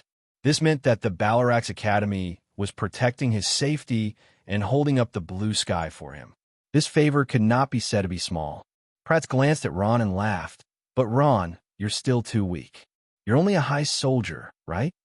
He saw through Ron's strength with a single glance. Ron's heart trembled. Yes, Sir Dean. Pratt smiled. Work hard. When your strength reaches the master rank, I'll let you teach the necromancy major. Ron's eyes lit up. Really, he knew that Homeland's grandfather's greatest wish was to rebuild the Scourge Church. And what was needed to rebuild the Scourge Church? It would undoubtedly require a large number of necromancers, death knights, and undead assassins. If the Balarax Academy could provide such a platform, why not? Ron, this favor is too heavy. After leaving the dean's office, Ron told Homeland about the matter. Homeland quickly fell silent. To be able to protect Ron before he matured and bear the pressure alone, severing the thoughts of the Holy See, this favor was indeed too great. Yes, Grandpa Homeland, Ron continued. He also said that when I break through to the master rank, he'll let me teach the necromancy major. I agreed. Homeland nodded. This is an opportunity. I estimate that with your current cultivation speed, you'll be able to break through to the master rank in 2 years. Ron was shocked. 2 years? Of course. Breaking through from the high soldier rank to the master rank is a hurdle. Countless people are stuck at this hurdle, and some are unable to break through in their entire lives. But with my guidance, 2 years should be enough. Homeland said. The two chatted along the way, and soon returned to room 302. It was already noon, and Ron was already feeling hungry. Ron is back. This news spread like a gust of wind throughout the campus. For a moment, room 302 was once again packed with people. Previously, because Ron had been taken care of by Shea, it could be said that he had reluctantly become the boss because of Shea's face. Many powerful freshmen were disdainful of him, but now they truly acknowledged his strength. When Ron pushed open the door of room 302, he was shocked by the neat crowd inside. The entire room was filled with people, and everyone had a smile on their faces. Among them were the few people from room 302, Fatty, Lantry, Karachi, Rum, Manny, and so on. They neatly lined up in 2 rows and shouted, "Welcome, Boss Ron." Boss. Ron was shocked by this word. When did he become someone like Heefles? Of course, Boss Ron. Fatty Gid approached with a smile and patted Ron on the shoulder. From today onwards, you are our boss. Not only are you the boss of room 302, but you're also the boss of us freshmen. The boss of the freshmen? Ron was stunned. He smiled bitterly and said, This second fifth, brother, you can't play like this. Ron was very clear-headed. There were a lot of talents among the freshmen, and there were even a few high-level professionals. Why should it be his turn? Besides, his duty in the Balarax Academy was to quietly practice and learn some knowledge. He had never thought of being the boss. Fatty's eyes widened. What do you mean? We're serious. As he spoke, he shouted behind him, Come, come, come. Everyone, shout again. 1, 2, 3, Boss Ron. Everyone shouted in unison and bowed deeply at the same time. Ron was speechless. He quietly pulled second fifth brother, who was ranked 7th, to the side and muttered in a low voice, Second fifth brother, can I not be the boss? What? You're still not satisfied with the boss? Fatty rolled his eyes. Being the boss is very impressive. Think about it. You could do anything, and hundreds will respond to your call. If you want money, someone will give it to you. If you want homework, someone will copy it. If you want to fight, it will be settled with just a word. You can casually gather a group of people. Most importantly, if you're the boss of the academy, there will be a lot of girls waiting for you to pick up. Pornographic novels? It's not that I'm not satisfied, but what does being the boss do? I don't know how to do it, Ron said, sweating. Hee. Fatty smirked. It doesn't matter if you don't know how to do it. I can help you do it. Like developing subordinates or something like that. Hee. Recruiting people is my strength. As the boss, you only need to do one thing well. What thing? Actually, it's nothing much. Fatty smiled and quietly moved closer to his ear. It's just that sometimes in a fight, it's inevitable that there will be some thorny problems. When the time comes, Ron, you just need to take action. Like Heefles or something. Ron was stunned. Oh, what? At this moment, Fatty suddenly grabbed Ron's hand and shouted, Now Ron has finally agreed to be our boss. Everyone, clap and welcome him. Clap, clap, clap. All the freshmen clapped and said, Boss Ron, you can do it. Welcome, Boss Ron. 1 against 100. Damn it, isn't it? Ron was completely stunned. He was pulled by Fatty to the table in the hall and looked down at the freshmen. Ron noticed that the freshmen's faces revealed a fanatical expression. Fatty stood on the table and said proudly, Today, our guild is finally established. Right, what's the name of our guild? He turned his head and asked Ron. Ron shook his head. His mind was still dizzy and he still hadn't woken up. Since the boss didn't say anything, only Fatty, who was his assistant, could think. He muttered to himself for a moment and suddenly slapped his head. Got it. Our boss is a necromancer. How about we call it the Skull Association? Good, good. The freshmen below the stage all echoed in agreement. Ron thought for a moment. Skull Association, this name isn't bad. Good, Boss Ron has agreed. Fatty shouted. From today onwards, our guild will be called the Skull Association. Thunderous applause came from below as the freshmen cheered loudly. Fatty's face was flushed red. He was already deeply immersed in his perfect performance. His body of fat was constantly shaking. Today is the joyous day of the establishment of our Skull Association. Next, let's invite Boss Ron to speak for us. The freshmen clapped their hands, making crackling sounds. Ron rarely experienced such a scene. He couldn't help but feel a little nervous. He couldn't help but pull on Fatty's clothes. I don't know how to speak. I don't even know what to say. It's okay if you don't know how to speak. Fatty blinked his left eye and made an okay gesture. He waved his hand and said loudly, Just now Boss Ron told me that he doesn't know how to speak. This is okay. Fatty can speak for him. But everyone asked again, Fatty can speak eloquently. So why can't you choose Fatty to be your boss? He stretched out a finger. Because Fatty, I don't have as strong strength as him. Boss Ron fought 1 against 100 in the corridor and injured many of them, but he himself came out unscathed. This kind of strength, everyone has seen it for themselves. Fatty was at the table giving a speech without stopping. It had to be said that Fatty really did have a talent for language and speaking skills. As expected of someone who came from a merchant family, he successfully stirred up the atmosphere of the entire room 302. At this moment, the door of the girls' room in room 302 was suddenly pushed open. A pretty figure walked out.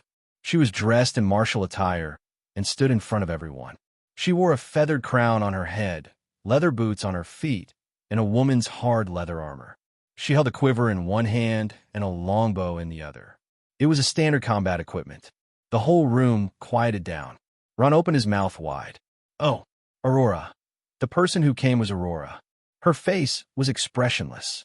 You couldn't tell if she was happy or angry. She glanced at Ron and said, "Ron, come out with me."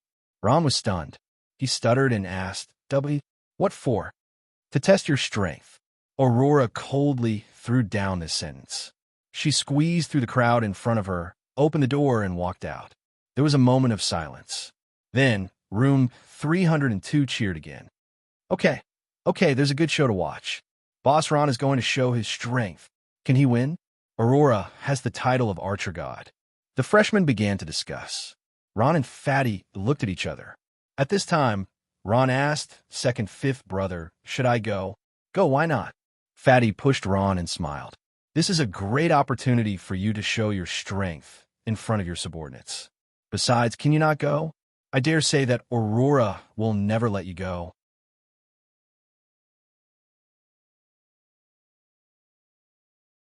Chapter 118. Ron nervously stood in the middle of the field, looking at Aurora with a guilty conscience. They were surrounded by a dense crowd, looking at Ron with eyes full of expectation. It was still Ron who spoke first, stuttering as he said, "Oh, Aurora, must we fight?" Aurora calmly flicked the bowstring and said, "Since we're already here, why are you still talking so much nonsense?" As she spoke, her charming eyes swept across the crowd and raised her voice to berate. "Why are you all standing so close to each other? Get the hell away from me, my arrows don't have eyes." Only then did those freshmen remember that Aurora was an archer and immediately ran far away, all hiding behind cover. Among them, Fatty ran the fastest. Aurora calmly raised her head and said indifferently, "Ron, in this battle, I won't hold back. Bring out your strength to fight against 100 people. I want to see if your strength can let our dormitory squeeze into the top 50 in the ranking tournament. Top 50. As long as they were in the top 50, it would be enough. But for dormitory 302, this was an impossible task. There were only 7 people in dormitory 302, and they were at a disadvantage in terms of numbers. In addition, other than Aurora's strength and Manny's strength, the others could not be counted on. Aurora had calculated that if Ron really had the strength to fight against 100 people, it was still possible for him to enter the top 50. Of course, she did not dare to hope for him to enter the top 50. "All right." Ron nodded, and the space bag in his hand flashed, and a short bone staff appeared in his hand. Aurora's lips curled into a smile, and suddenly her smile disappeared. She quickly raised the longbow in her hand, and with a whoosh, she quickly shot an arrow. Bone shield. Ron raised the bone staff in his hand, and a bone shield appeared in front of him, blocking Aurora's arrow. Whoosh, whoosh, whoosh. Aurora quickly moved and shot several arrows while moving. Her figure constantly changed, but none of her arrows missed. Amazing. As expected of the god of archery, Aurora, he truly lives up to his name. Her basic skills are so solid. Boss Ron is also very powerful. Ron held the bone shield in his hand and looked at the direction of the arrows. He blocked all the arrows shot by Aurora. A smile finally appeared on Aurora's face. "Not bad. You do have some strength. But you have to be careful. I'm going to get serious." With that, Aurora moved her hands, and a wave of magic appeared in her palms. She pulled the bow into a full moon, and the arrow on the bow emitted a faint white light. Whoosh! An arrow imbued with magical power shot out. The arrow pierced through the air like a whistle and headed straight for Ron. Ron did not dare to be negligent and raised his shield to block. Boom! Something unexpected happened. The bone shield that Ron summoned was shattered by Aurora's arrow. The bone armor splashed, and fragments fell to the ground. Ron rolled on the ground, avoiding his original position. He muttered an incantation, and his body emitted strands of black soul energy. Skeleton warriors. In the blink of an eye, the skeleton warriors scrambled to get out of the ground with huge shields in their hands. There were at least 7 or 8 of them. Their eyes flashed with a faint green light as they opened their mouths and let out angry roars that shook the soul. Go! Ron pointed with his bone staff, and the skeleton warriors rushed towards Aurora. Summoning these pornographic novels? Are these useless skeletons? Aurora was like everyone else. She did not put these skeletons in her eyes, thinking that they were only vicious on the outside. She knocked an arrow on her bow once more and shot it straight at the skeleton hero who was leading the charge. Something unexpected happened. The skeleton warrior raised its shield and blocked Aurora's arrow, leaving it unharmed. How was this possible? Aurora turned pale with fright. Aurora was not the only one who was shocked. The spectating freshmen were also shocked. The skeletons that they thought would be unable to withstand a single blow were actually incomparably nimble, blocking Aurora's arrow. Boss Ron is so strong. Is this the power of a necromancer? A freshman's eyes were full of stars. Aurora's body was extremely nimble. The skeleton warriors wearing heavy armor could not catch up to her. She jumped up and down and pulled away from them. Homing arrow. Aurora gritted her teeth and shot out a homing arrow. A white light quickly rose into the air. The skeleton warriors raised their shields in unison, but the homing arrow seemed to have grown eyes. It made an inconceivable turn and headed straight for them. Boom! One of the skeleton warriors was hit in the head and fell to the ground, wobbling. Ron lightly tapped the bone staff in his hand. How about another batch? Another batch of skeleton warriors stood up, increasing their number to 18. Aurora snorted coldly. Do you think that it's enough just because you have more people? Watch me use my exploding arrow. She didn't even think. A golden arrow shot out. The arrow carried with it an intense flame power that seemed to burn the air. Boom! A large number of skeleton warriors were knocked to the ground in an instant. The explosive arrows were powerful and had a large area of effect, but the damage they dealt was much less. The skeleton warriors were blasted to pieces, and some of them were missing limbs. But don't forget that the skeleton warriors were creatures that did not feel pain or fear. As long as they could fight, they would not disappear in a thin air. The skeleton warriors staggered back to their feet. Aurora alternated between exploding arrow and multi-arrow. Every time she shot out an arrow, a large number of skeleton warriors would fall. They would struggle to get back up and attack Aurora again. The students were stunned. A freshman said, "So this is a necromancer? It looks like Miss Aurora can't do anything to these skeletons." Another said, "Yeah, Boss Ron is really amazing." Most of the freshmen lowered their heads and thought about it. If they were in the same situation, they would also be helpless. Although these skeletons looked strange, their defense was surprisingly high. If Aurora's arrows weren't enchanted, they probably wouldn't have any effect. Bone prison. Aurora only heard a cracking sound as a cage formed of bones firmly trapped her. Aurora raised her head and saw Ron standing in front of her with a bone spear in his hand. The sharp tip of the spear was pressed against her throat. The scene was dead silent. Everyone's mouth was wide open in disbelief. Aurora had actually been defeated. Ron's strength was once again proven. Aurora couldn't hold back her tears anymore. Ron jumped in fright. "What's wrong with you?" Ron panicked and removed the bone prison. The bone spear also dissipated in the air. He supported Aurora and said. Aurora suddenly threw herself at Ron and hugged him tightly. She burst into tears. Everyone was stunned by this scene. Among them, the fatty rolled his eyes and a faint smile appeared on his face. He immediately drove those people out. Go, go, go. The fight is over. What's there to see? Disperse, disperse. Lantry, Karachi, and the others also understood and began to drive people out. The good show was over. Next was the internal affairs of Dorm 302. Of course, they couldn't watch. Those freshmen were deeply impressed by Ron's strength and dispersed in twos and threes. Ron thought that he had bullied Aurora and felt sorry. He apologized while patting her gently.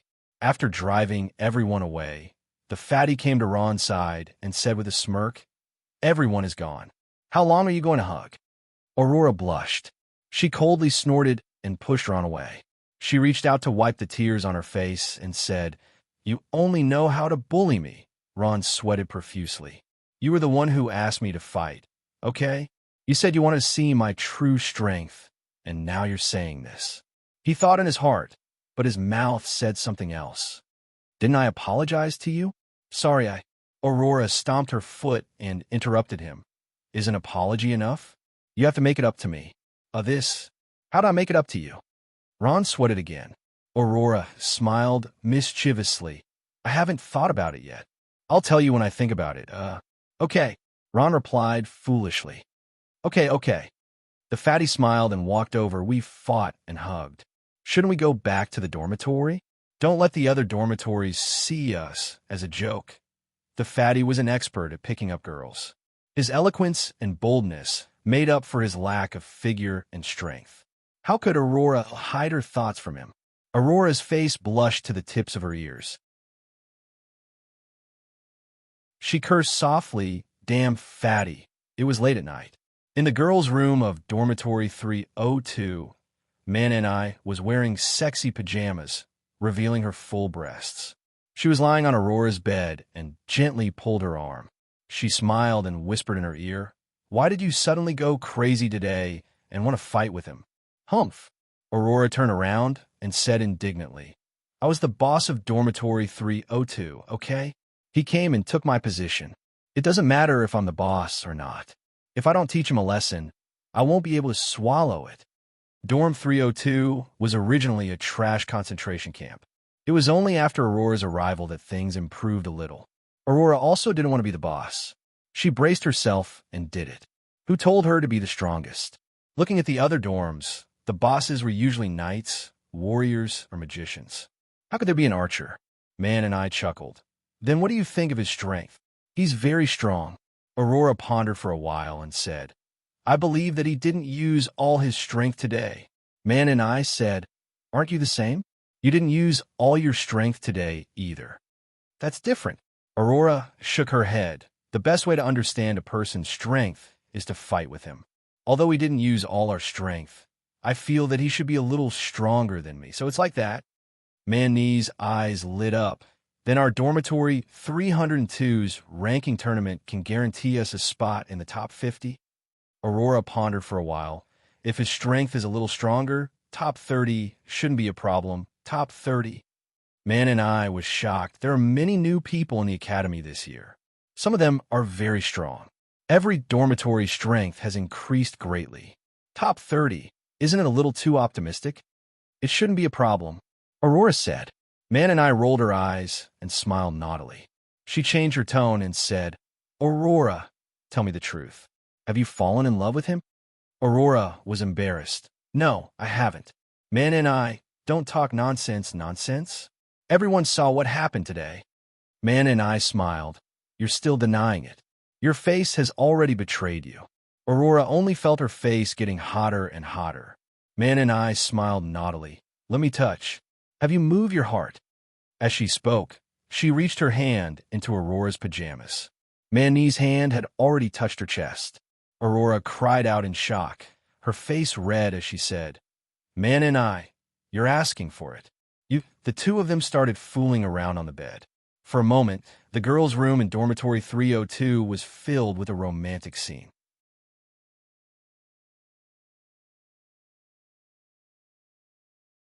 Chapter 119. With the fatty's help, Ron's Order of Skull quickly expanded. They now had about 100 members.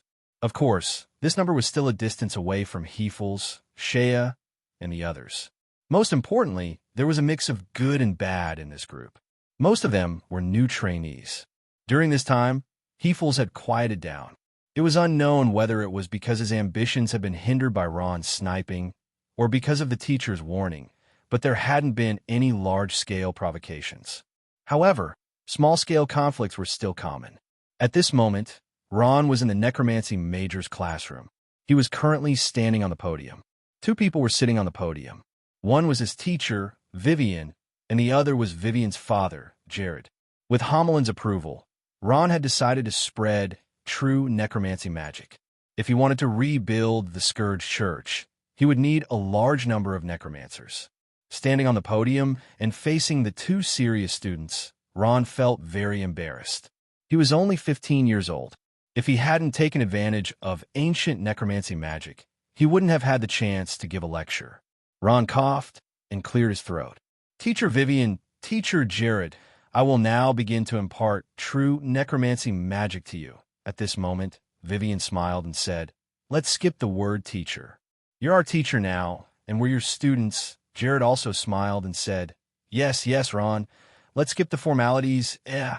Ron stared blankly for a moment. All right, then I hope you won't casually ask questions during the learning process. If you encounter anything you don't understand, please note it down. I'll give you an answer after class. Ron was not putting on airs. In fact, this was what Homeland had taught him. In the process of teaching, it was strictly forbidden to ask questions. If there were any questions, they had to wait until he finished speaking. Ron then started his lesson. You're all learning modern necromancy magic. From Vivian's lessons, I've learned a little. Let's start from that. I'll talk about the differences between modern necromancy magic and ancient necromancy magic. The necromancy magic you're learning now comes from Master Khan. Master Khan devoted his entire life to studying necromancy magic, reviving it, and spreading it. I admire him for that. However, necromancy magic is a broad and profound field of knowledge. Without systematic study, even if you have a complete book, you might not be able to learn it, not to mention that Master Khan only had a few fragments. To put it bluntly, the necromancy magic that Master Khan created is not necromancy magic at all. If I had to give it a name, it would be better to call it bone shifting. Of course, there are also innovations. For example, the bone combination spell, which ancient necromancers could not do. However, these are all fancy things that have no practical value. The necromancy magic that Master Khan created neglected the most important point, which is the power of the soul. A skeleton without soul power is just a skeleton of a walking corpse. This is also why necromancers are called trash. True necromancy magic is not that simple. Ron had a talent for lecturing. After the initial nervousness, the rest of the lesson became smooth. The two students listened very seriously. They were reading pornographic novels as they listened. They were writing something down in their notebooks. Jared was already old. His hair was white, but he still sat there like a primary school student. He listened carefully and took notes. This was the first time they had heard the term power of the soul from Ron's lecture. In a small courtyard behind the necromancy classroom, the three of them sat together on the green grass. That's it. That's right. Focus your mind and gather your soul power, Ron said as he earnestly demonstrated. After a long time, Vivian and Jared were sweating profusely. However, they were still not in the right state. They couldn't even gather a trace of soul power. It's so hard. Only after learning did they realize that true necromancy magic was much more complicated than their so-called necromancy magic. It had already been an entire afternoon, but there was still no progress in learning soul power. Vivian couldn't help but feel discouraged. Take it slow, Ron comforted. He finally realized that learning necromancy magic was not an easy task. It was already very difficult for him to gather soul power in just one day. A long time passed. Forget it. Let's stop here for today, Ron thought. It was their first day learning necromancy magic, and they needed time to absorb it. There was no point in sitting like this. Perhaps it would be better if they calmed down on the second day. All right, Ron, we'll go back first. Vivian smiled at Ron and said. After the two left, Ron looked at the sky and muttered to himself, "It's still early. I'll cultivate a little longer." He quickly calmed down, closed his eyes, and quietly entered a state of cultivation. Traces of black gas seeped out from every pore of his body. They were like small streams that slowly flowed into the sea. The so-called sea was the small black ball that Ron held in one hand. The black ball was about 15 centimeters in diameter. It floated in the air and floated up and down, wantonly absorbing the soul power in Ron's body. The soul power continued to condense, and the black ball seemed to grow fatter. It grew bigger and bigger, and the soul power inside became more and more abundant. Hamelin turned into a shadow at some point and stood in front of Ron. He smiled and nodded in satisfaction. Ron's strength is getting stronger and stronger. I'm afraid that he'll break through to Archmage Necromancer in less than 2 years. He'll be one step closer to his goal of rebuilding the Scourge Church. In Hamelin's opinion, rebuilding the Scourge Church was not so simple. This meant that he had to fight against the Holy See. He had to at least reach the level of a powerhouse from the Sacred Domain. Suddenly, Ron's brows furrowed. The small black ball trembled slightly, and the tranquil energy suddenly fluctuated. Traces of soul power continuously spiraled and danced, faintly showing signs of instability. Hamelin was shocked. Not good. Ron's soul power is in disorder. As expected, Ron's soul power began to go out of control. It crazily revolved around his body. His face alternated between red and white, and his body couldn't help but tremble. During cultivation, it was very rare for soul power to be in disorder, but it was also very dangerous. If one was careless and their soul power went out of control, even if they didn't die, they wouldn't be far from it. One could imagine what a person would be like without a soul, just like a walking corpse. Not good. Ron also sensed that something was wrong. He desperately tried to control his soul power, but it was in vain. The berserk soul power continued to disperse, showing signs of devouring him. This is bad. Once his spiritual sense was devoured, the consequences would be unimaginable. Ron tightly shut his eyes. It wasn't that he didn't want to open them, but that he couldn't.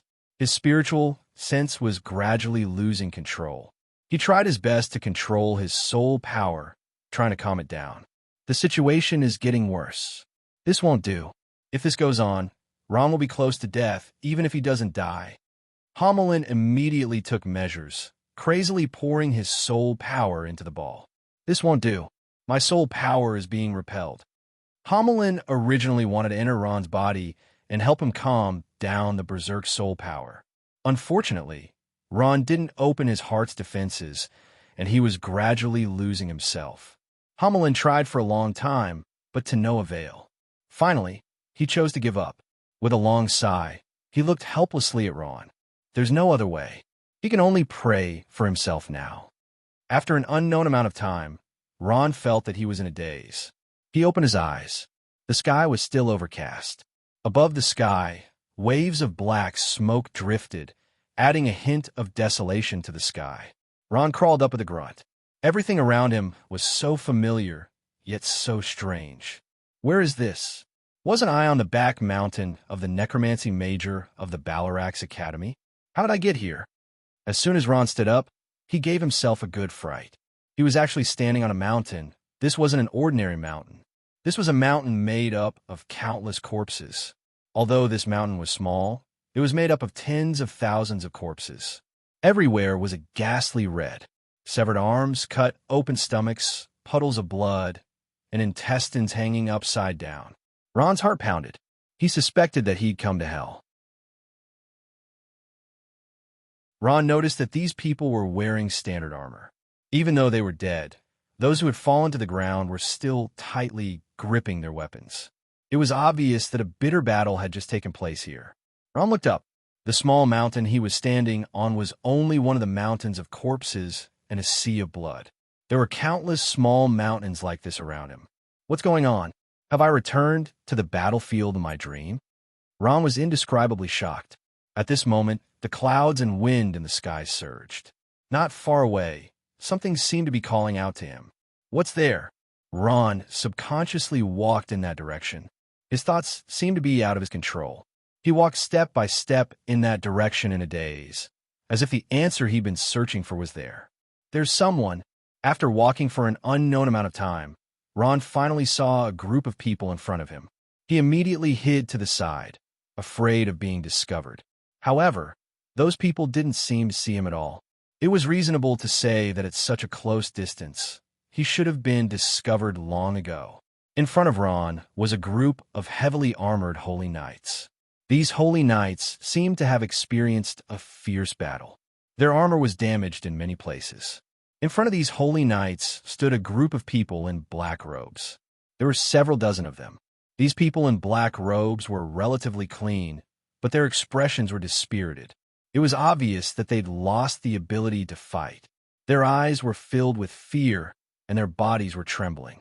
The two groups seemed to be in a hostile state. The holy knights surrounded them.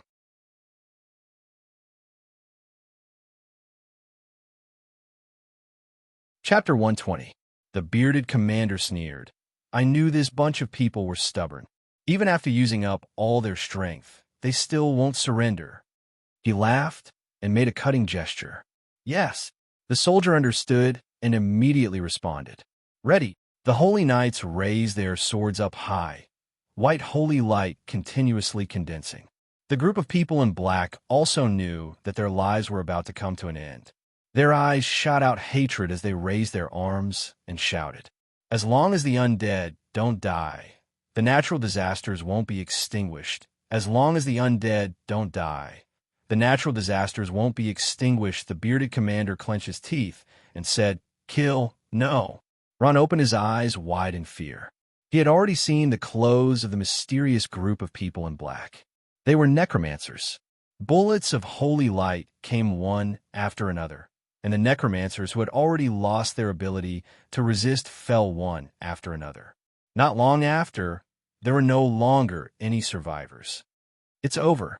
The holy knights put away their weapons. The soldier walked forward. Sir, all of them have been purified. Very good. The bearded commander nodded in satisfaction. In the future, don't ask about those heretics. If you see them, kill them all. Heretics. Ron heard this term, and his eyes turned red. At the same time, he saw the eye-catching holy crosses on the holy knights. Divine, holy, church. Ron gritted his teeth and squeezed out these few words. Following that, his gaze gradually became distorted, and the scene in his eyes slowly became blurry. At this moment, the soul ring on Ron's hand strangely lit up. This trace of light was extremely dim, and even Hamelin did not notice it. Strange. Why is the uncontrollable soul energy slowly condensing? Are things showing signs of turning for the better? That's impossible. Hamelin was shocked to see that Ron's situation was slowly improving. The berserk soul power calmed down, and the chaotic black gas on Ron's body continued to move along its old path. Ron's breathing had calmed down, and after a long time, he slowly opened his eyes. A kind face entered Ron's eyes. Hamelin looked at him quietly, his eyes full of concern. You're awake. Grandpa Hamelin, what happened to me? Ron shook his head and asked. Only then did he realize that his clothes were soaked. Your soul power went out of control and almost collapsed. Hamelin's grandfather didn't lie. But fortunately, it was a close call. I dream of that war again. Ron recalled the scene in his dream and couldn't help but feel a little scared. The tragedy of that war was far beyond what he had imagined. Mountains of corpses and rivers of blood formed a ghastly scene. It's normal to have nightmares, but it's strange that you have the same dream every time. Hamelin thought for a while. Maybe it's because you've been under too much pressure recently. Every day you've been training and studying, and you haven't paid attention to rest. Relax. Even the Scourge Church wasn't built in a day. I understand, Grandpa Hamelin. I'll pay attention. Ron nodded. Wait. Hamelin was suddenly surprised. Ron, why did your soul power suddenly increase by so much? Ron was stunned. He quickly checked himself and was pleasantly surprised to find that his soul power had increased by a large margin. At this time, his strength had exploded to the level of a rank 7 advanced soul master. What's going on? Ron didn't know what to do. He looked at Hamelin for help. His strength had suddenly increased by such a large margin, it didn't make sense. I don't know, but I'm sure it's a good thing. Homolin smiled. Don't worry, Ron. Your body didn't show any signs of trouble. Ron was relieved. That's good, that's good. Suddenly, his eyes focused. He felt something and stood up abruptly. Homolin asked, What's wrong, Ron? There seems to be something over there. Ron felt that something was calling him, and his body couldn't help but walk forward. There's something over there? Homolin was even more puzzled. What could be in that bush? How come I don't know? Then again, how did you know? Ron slowly walked into the bush and held his breath as he pushed aside the tall grass in front of him. What? Ron was stunned, and so was Homolin. What they saw was a corpse. This corpse was no stranger to them. It was the headless divine corpse that had escaped after being surrounded by the three powerhouses of the sacred domain in Balavax. The headless divine corpse was covered in wounds. Its body was covered in charred scars, and its blood was no longer flowing. However, the gaping wounds were still terrifying. Ron's eyes widened. Why is this corpse here? Homolin thought for a moment and said, Maybe it ran here after being beaten up that night. Logically speaking, after being refined into a zombie, unless it's destroyed, it wouldn't run away without the master's command. This corpse is a pornographic novel. There are many mysteries about its body. So it's dead now? Ron boldly reached out and touched the headless divine corpse. There was no reaction. For a corpse that's already dead, there's no such thing as dead, unless its body is destroyed directly. Homolin glanced at the headless divine corpse and said, This zombie seems to have lost its mobility due to its severe injuries. As long as it's healed, it should still be usable. Heal? How? If it's healed, what if it attacks me again? Ron stuttered. You can use Death Coil to heal the undead. Homolin said calmly. As for whether it will attack you or not, it's hard to say. To be honest, with your strength, it's not enough to control it. Then forget it. Ron thought for a moment and decided to give up. This headless divine corpse was too powerful. It would be bad if it caused another major destruction. Besides, he was the one closest to this danger. Let's bury it here. Don't let it come out and harm others again. Homolin sighed and shook his head. The corpse of a god is so rare. It's a pity to give it up just like that. Then what should we do? Homolin pondered for a moment and said, Corpse seal. Seal it. When you're strong enough to control it, you'll be able to use it. Ron thought for a moment and decided that it was fine. He would seal it and hide it. When he was strong enough to control it, he would take it out and use it. It would be a disaster if he just left it there. A beam of black light entered the headless divine corpse's head and gradually spread down its body. Soon, the headless divine corpse's body seemed to be covered with a layer of black spiderweb-like things that covered its entire body. This is the corpse seal. It restrains all of its power. This seal can even make the corpse fall into a deep sleep. All right. Ron raised his head, sweating profusely. Death Coil. A black ball of light jumped in Ron's palm. He threw it at the headless divine corpse without hesitation. Whoosh! A mist rose in front of his eyes. The black ball seemed to have been absorbed by the headless divine corpse. Like a stone thrown into a paste, small ripples appeared. The ripples spread. Soon, the wounds on the headless divine corpse began to grow rapidly. Soon, it was as good as new. After putting the headless divine corpse into the portal bag, Ron walked back to dorm 302 in the twilight. When he returned to the dorm, he saw Fatty and the others walking around anxiously. When they saw him, they said, Ron, where have you been today? We've been looking for you all day. What? Ron was stunned. Something happened. Aurora walked up anxiously. Lantry was taken away by the Heefles. What? Lantry? Ron was shocked. He had just returned to the dorm when he heard such shocking news. Karachi cried and rushed up. Brother Ron, please save my brother. Ron quickly calmed down. What happened? Fatty handed over an envelope. This is a letter from the Heefles. Take a look. Ron quickly took it and opened it. There are not many words on it, only a simple sentence. If you want your roommate back, come to Old Equipment Warehouse 107. After reading the letter, Ron pondered for a moment. With a questioning look in his eyes, he asked, "Old Equipment Warehouse 107. I know that." Manny took a deep breath and said, "Old Equipment Warehouse 107 is about 2 kilometers to the west of the Academy. It used to be the Academy's warehouse, but it has been abandoned. It has become the headquarters of the He-Fools. I think Lantry should be locked up there," Manny said in the end. "In that case, he wants to challenge me, but—" Ron frowned. "Now that the Academy strictly forbids students from fighting, I don't know why he wants me to go there." Aurora said, "Strictly forbidding fighting has always been an empty sentence." Although so many things have happened in the Academy a few days ago, in fact, this rule has not been enforced very well. Ron thought for a moment and said seriously, "You mean they will besiege us like they did in the corridor last time?" "It's 100% possible," Aurora said with certainty. "It can't be, right?" Rum said, "The dean came out of seclusion a few days ago and announced the decision to strictly forbid students from fighting. Would they dare to violate the law? Take the initiative to start a fight? It's hard to say for sure," Aurora said seriously.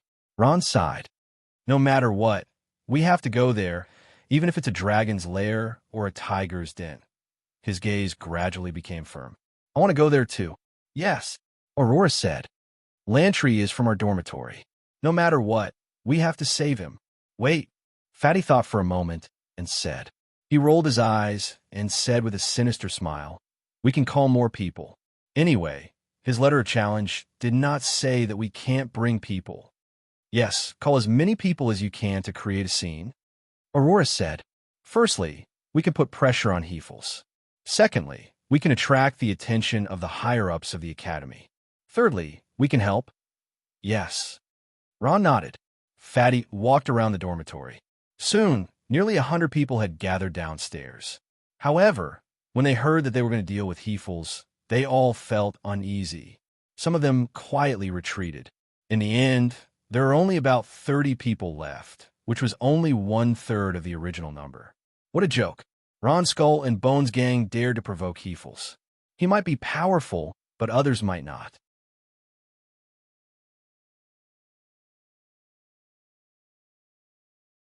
Chapter 121. In the abandoned equipment warehouse of number 107, Lantry was tied up and hung upside down from beam. He was covered in wounds and looked like he had been severely beaten. Lantry had returned to the dormitory after class and was asked by his sister to buy food in the cafeteria. Somehow, he bumped into He-Fools. After his subordinate pointed out that this was Ron's roommate, He-Fools brought him here. Lantry didn't know how long he had been beaten up. His face was covered in bruises, and his body was covered in scars. Many parts of his body seemed to have been burned by fire. His clothes had long been torn apart, and there wasn't a single piece of flesh left unscathed. The air in the old equipment warehouse was a little turbid. Light shone through the broken windows. There were more than 20 students sitting or lying down, looking lazy. There were more than 10 bottles of alcohol scattered on the ground, many of which were already empty. Firthai was drunk. He poured the last drop of alcohol from an empty bottle. "Huh, that's it." She threw the bottle away in annoyance, and the bottle broke into pieces. "What a bummer. I haven't had enough yet."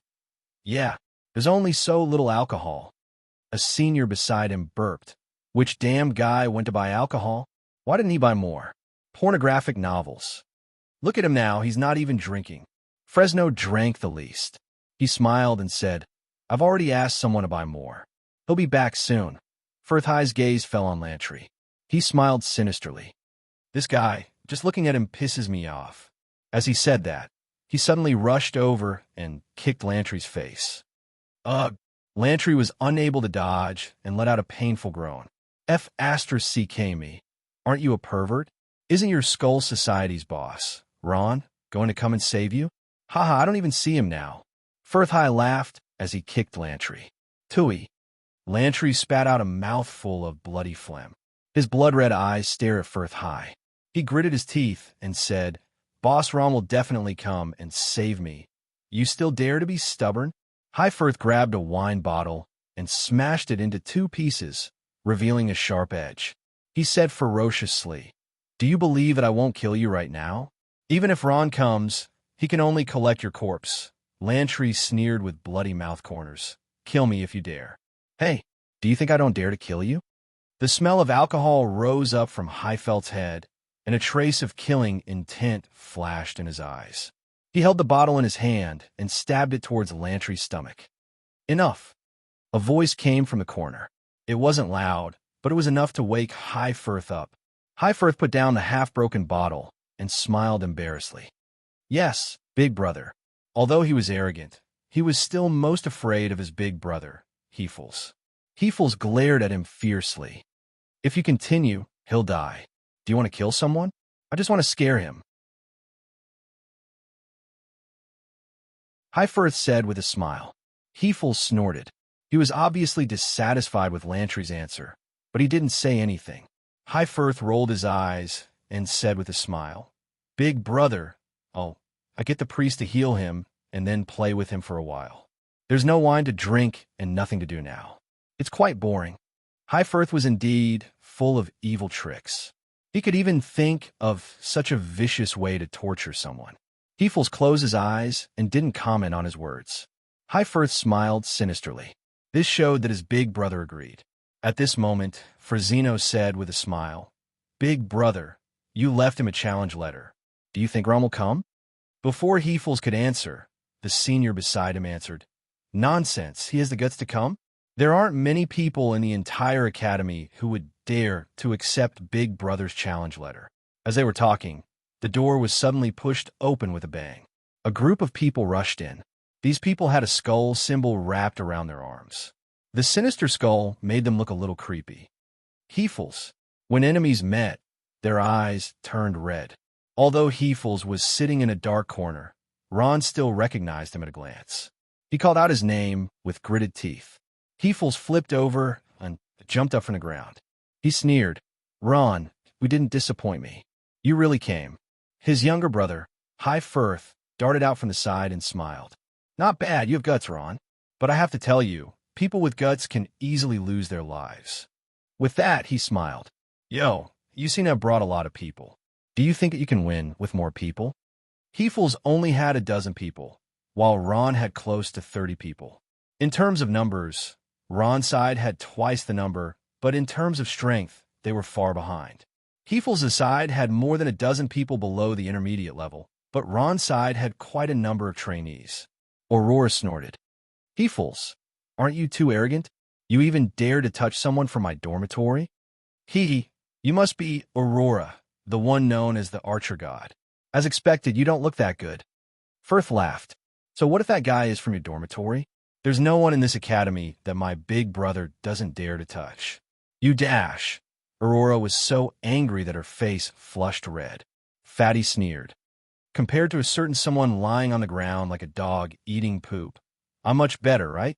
When it came to bickering, Fatty would never be at a disadvantage. Firth hated it when others exposed his scars. He angrily said, Damn Fatty, I'll make you wish you were dead in a moment. Ron's face was calm. Hefels, your target is me, right? Now that I'm here, shouldn't you let him go first? Hefels smiled and tilted his head slightly. Let him go. Lantry was untied, and Ron's side immediately had someone take him. Brother. Karachi's heart was broken when she saw her brother being beaten like this. If she hadn't asked her brother to go to the cafeteria, her brother wouldn't have met Hefels and wouldn't have ended up like this. Lantry was dragged to the side, and the treatment was handed over to Lantry. Ron took a deep breath, took a step forward, and said in a clear voice, Hefels, the dean has already said that students are strictly prohibited from fighting. What do you want? Hefels sneered. Strictly prohibited from fighting? That's just a saying. What do I want? Naturally, I want to solve the problem between you and me. With that, he waved his hand. At this time, the door behind Ron was pushed and slammed shut. The light suddenly weakened a lot. With their escape route cut off, the group of people brought by Ron couldn't help but become a little restless. Many of them braced themselves to come, and when they saw Hefels, they were a little frightened. Ron's heart was a little nervous. Hefels' strength gave him a lot of pressure, but he also knew very well that the more nervous he was, the more he couldn't show it on his face. If his heart was in a mess, then there was no need to fight. Ron smiled faintly. Here? No problem, Heefles. But I have to remind you that our fight won't end so easily. Heefles grinned. That's good. I just want to see your ability to fight against 100 people. Bring it on. Ron knew that if he didn't fight with Heefles today, it wouldn't end well. He turned around and cast a concerned look at Aurora and said in a low voice, I'll deal with Heefles. I'll leave the rest to you. Aurora nodded. Ron took a deep breath. Suddenly, he strode forward. He actually walked all the way to Heefles and confronted him. The distance between them was less than 20 centimeters. Heefles was a little surprised. His eyes narrowed. It said that necromancers are all long-range fighters. Are you looking for death by walking so close? Ron smiled. I'm here to tell you that not only am I good at long-range combat, I'm also good at close combat. His space bag flashed, and Ron's azure bone staff suddenly appeared in his hand. His 10 fingers turned nimbly, and he actually stabbed the bone staff at Heefles like a dagger. Heefles was a knight, so his reaction wasn't slow. His hand shot out like lightning, and he grabbed Ron's hand. Heefles grinned maliciously. I'll take this hand of yours. As he spoke, he suddenly twisted his hand, wanting to break Ron's hand. Ron's close combat wasn't an exaggeration. After he created his own combat method, he constantly practiced and developed it. With his innate super agile reaction, he might not be at a disadvantage even in close combat. His body turned around, and he easily avoided the broken hand. The bone spear hidden in his other hand suddenly shot out. Heefles was startled. He didn't think that his opponent would actually have a weapon hidden in his hand at such a close distance. He raised his hand and used his fighting aura. Boom! The bone spear hit Heefles, forcing him back a few steps. The hand holding Ron naturally loosened. Ron relied on his super agile reaction and his familiarity with necromancy to turn a long-range fighter into a melee fighter. It had to be said that this was a pioneering feat, Big Brother. Firth turned pale with fright. He didn't think that his big brother would suffer a small loss in the first exchange with Ron. He was even more frightened of Ron's strength. I'm fine. This guy's strength isn't bad. Although Heefles was forced back, he still praised Ron, affirming his strength. Attack. On Ron's side, everyone saw that Ron had forced Heefles back in an instant. Their morale soared, and under the fatty's command, they took the initiative to attack. Those people suddenly charged over and started fighting with Heefles' men. Fighting aura flew everywhere. Magic rained down, and arrows flew everywhere. The scene was very lively. The fatty roared, holding 2 small daggers that didn't match in his chubby hands. He yelled as he charged into the crowd, wantonly slaughtering like a warrior. Manny frowned. Aurora, did you see that? Second Fifth Brother is going crazy again. Aurora naturally saw this scene as well, and she sighed.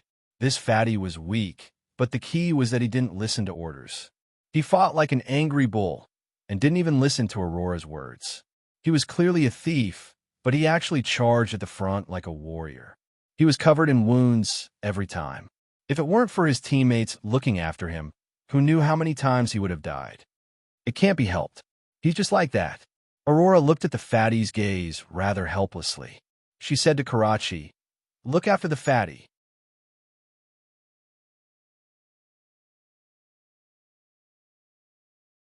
Chapter 122. There was a large empty space between Heefles and Ron. The two of them faced each other in silence, completely unaffected by the chaos around them. Heefles took out a weapon from his dimensional bag. It was a spiked mace, dark gold in rank, completely different from Ron's azure weapon. Heefles laughed arrogantly. Ron, you're quite strong, but you're still far from my level. Today, I'll let you know how the word death is written. Ron was not to be outdone. He sneered. Very well. I hope your strength is as strong as your words. He crossed his arms, and the bone staff in his hand glowed with a faint green light. A black aura wrapped around his body, making him look as ferocious as a demon. Skeleton warriors. He tapped the bone staff in his hand like a professional conductor. Under his command, there was a slight commotion on the ground, and more than 20 skeleton warriors roared as they crawled out from the ground. Frazino was shocked. He immediately shouted, "Boss, these skeletons are not simple at all. You must not underestimate them, I know." Hefels's dull voice sounded. "I did underestimate them before, but now I won't. Come out, tiger with long fangs." Hefels roared. As he chanted an incantation, a mysterious summoning spell formation shone with a dazzling light from the ground. The ground looked as if it was about to split open, and soon a huge black beast slowly appeared in Ron's line of sight. The black tiger with long fangs was over 2 meters tall. Its body was covered in black and gray stripes, and its 2 sharp fangs were particularly eye-catching. On its forehead was a striking king word that shone with a strong magical aura. One of its thick claws was as big as 2 of an ordinary person's legs, and its long tail was like a whip that swung freely. Aurora cried out in alarm. "Ron, be careful. Hefels's attacks are extremely powerful when he mounts." Ron's body trembled. He could feel Aurora's faint concern for him. At this time, Hefels was already riding on the back of the long-fanged tiger. His originally tall body seemed small compared to the long-fanged tiger. He sneered and clamped his legs. The long-fanged tiger roared and rushed towards Ron. Ron's heart trembled. Skeleton warriors attack. Facing the 2-meter-tall tiger with long fangs, the skeleton warriors bravely pounced forward. They were warriors who had returned from hell, so they had no fear, nor did they know what fear was. Hefels's eyes flashed with an ominous glint. "You're courting death." He swung the mace in his hand and sent the skeleton hero flying into the air and crashing into the ground. Even though the skeleton hero's defense was strong, this attack was enough to break it apart.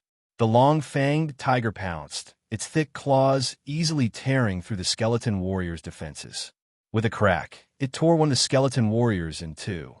The skeleton warrior turned into a cloud of black smoke and disappeared. The long-fanged tiger's entire body was covered in weapons. Its thick claws, sharp fangs, long tail, and with Hefels on its back, the skeleton warriors were no match for it. The long-fanged tiger was too strong. In the blink of an eye, nearly half of the skeleton warriors in front of Ron had fallen. A few of them had even disappeared. Damn it! Ron couldn't help but clench his fists after losing the first battle. Hefels was indeed too strong. After the initial nervousness, Hefels had a rough grasp of Ron's strength. He laughed without restraint. "Haha, Ron, I overestimated you. So this is all you've got. How disappointing." Ron wasn't discouraged at all. His eyes glowed with a faint green light. "How about this?" He tapped the bone staff in his hand, and another group of skeletons crawled up from the ground. "It's useless. These skeletons are pornographic novels. They're strong, but they're useless against me." Hefels raised the mace in his hand again. A powerful aura erupted as he smashed it into a skeleton warrior's head. The skeleton warrior's skull was crushed, and it howled in grief before disappearing into the air. The new skeletons were swaying as if they would be blown away by a gust of wind. Unlike the previous skeletons, these skeletons weren't wearing heavy armor. They only wore tattered magic robes and held short magic staffs in their hands. Skeleton mages. This time, Ron had summoned skeleton mages. Without chanting an incantation, the skeletal mages slowly raised the short bone magic staffs in their hands. Magic bullets began to condense in their hands. Fire, water, wind, lightning, earth, and all sorts of other elemental spells were cast. Hyphers was greatly startled by this. "Be careful, they're mages." Fresno had seen Ron's strength before, so he didn't rush to warn him even in the midst of battle. Mages? Hefels was shocked. The magic bullets in the skeleton's hands were already flying towards him. Earth battle armor. Seeing that he couldn't dodge the attack, Hefels released his earth combat aura. Streaks of earthy yellow gas rose from the ground and gathered around his body. Soon, the gas formed a wall around him and the tiger. Boom, boom, boom. A large number of magic bullets fell, causing the earth battle armor to tremble. Earth battle armor was the strongest defense, but it was almost shattered by Ron's skeleton mages. Hyfels gritted his teeth. He was bombarded by Ron's magic until he couldn't even raise his head. He could only bitterly hold on. Damn it, I still underestimated you. These skeleton mages are actually so strong. Fatty rushed to the front, his dagger dancing like a watertight wall.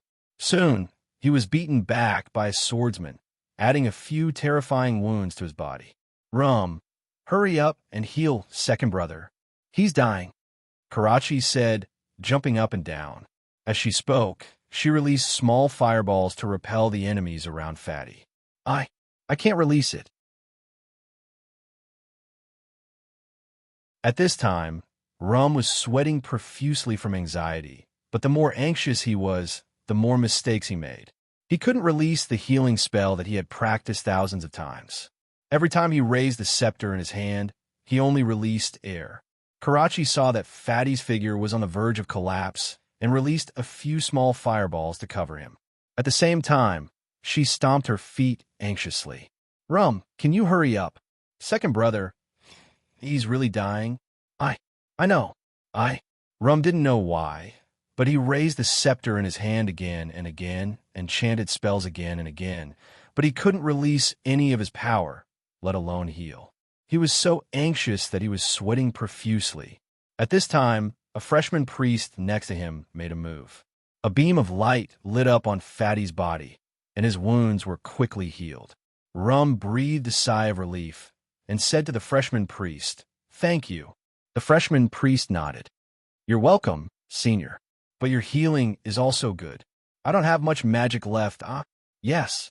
Rum's face turned red from his junior's words, and he wanted to find a hole to hide in. As a priest, it was too embarrassing that he couldn't release healing spells.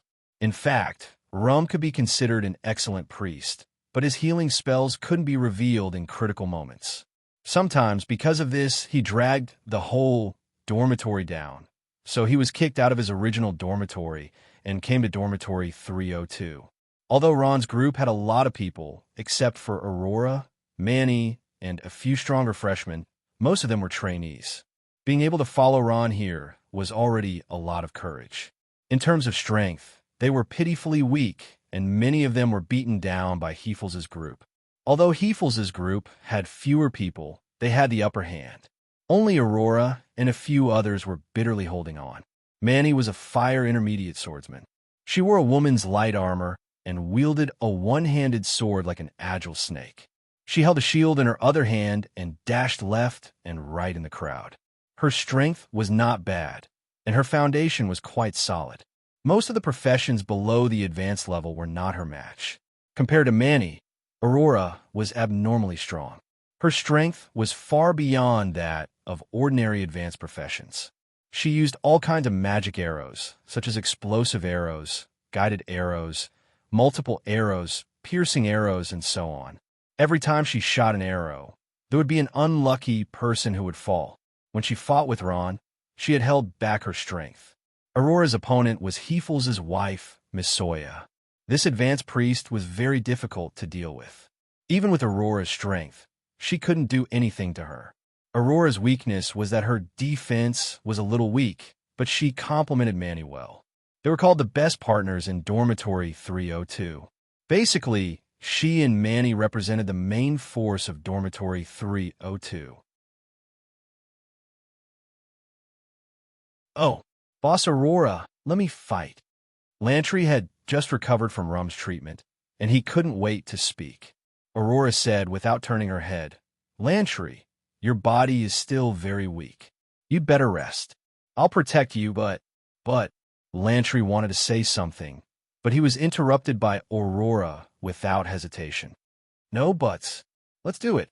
What else could Lantry say? He shrugged his head and could only do as he was told. On the other side, the battle between Ron and Hefels had reached its climax. Ron had a bone spear in one hand and a bone shield in the other. He was riding a skeleton warrior, and under the cover of the skeleton magician, he attacked Hefels again and again with the help of the skeleton warrior. The two sides fought back and forth happily. Although Hefels was suppressed by the skeleton magician at a distance, close combat was his strength. Ron was also no match for him. If he didn't release the bone prison to restrain Hefels and make him unable to move, he would have been defeated long ago. At this time, Heifel had already put away the contempt he had for Ron. Those skeletons were not ordinary troublesome to deal with. Even with Heifel's super-strong defense, he still suffered a lot. The tiger he was riding was also riddled with wounds. Although there were no fatal wounds, the small wounds on its body were as numerous as the hairs on a cow's head. Boom, boom, boom. Shouts, the sound of weapons clashing, the sound of magic bombardment, all kinds of noises rose and fell in the abandoned equipment warehouse of number 107. All kinds of lights shot out through the windows, and the ground was a mess. Ron and Hefels were in a killing frenzy. Both sides were almost out of their minds. Many people were already lying on the ground. Suddenly, the door of abandoned equipment warehouse number 107 was kicked open by someone, accompanied by a majestic voice.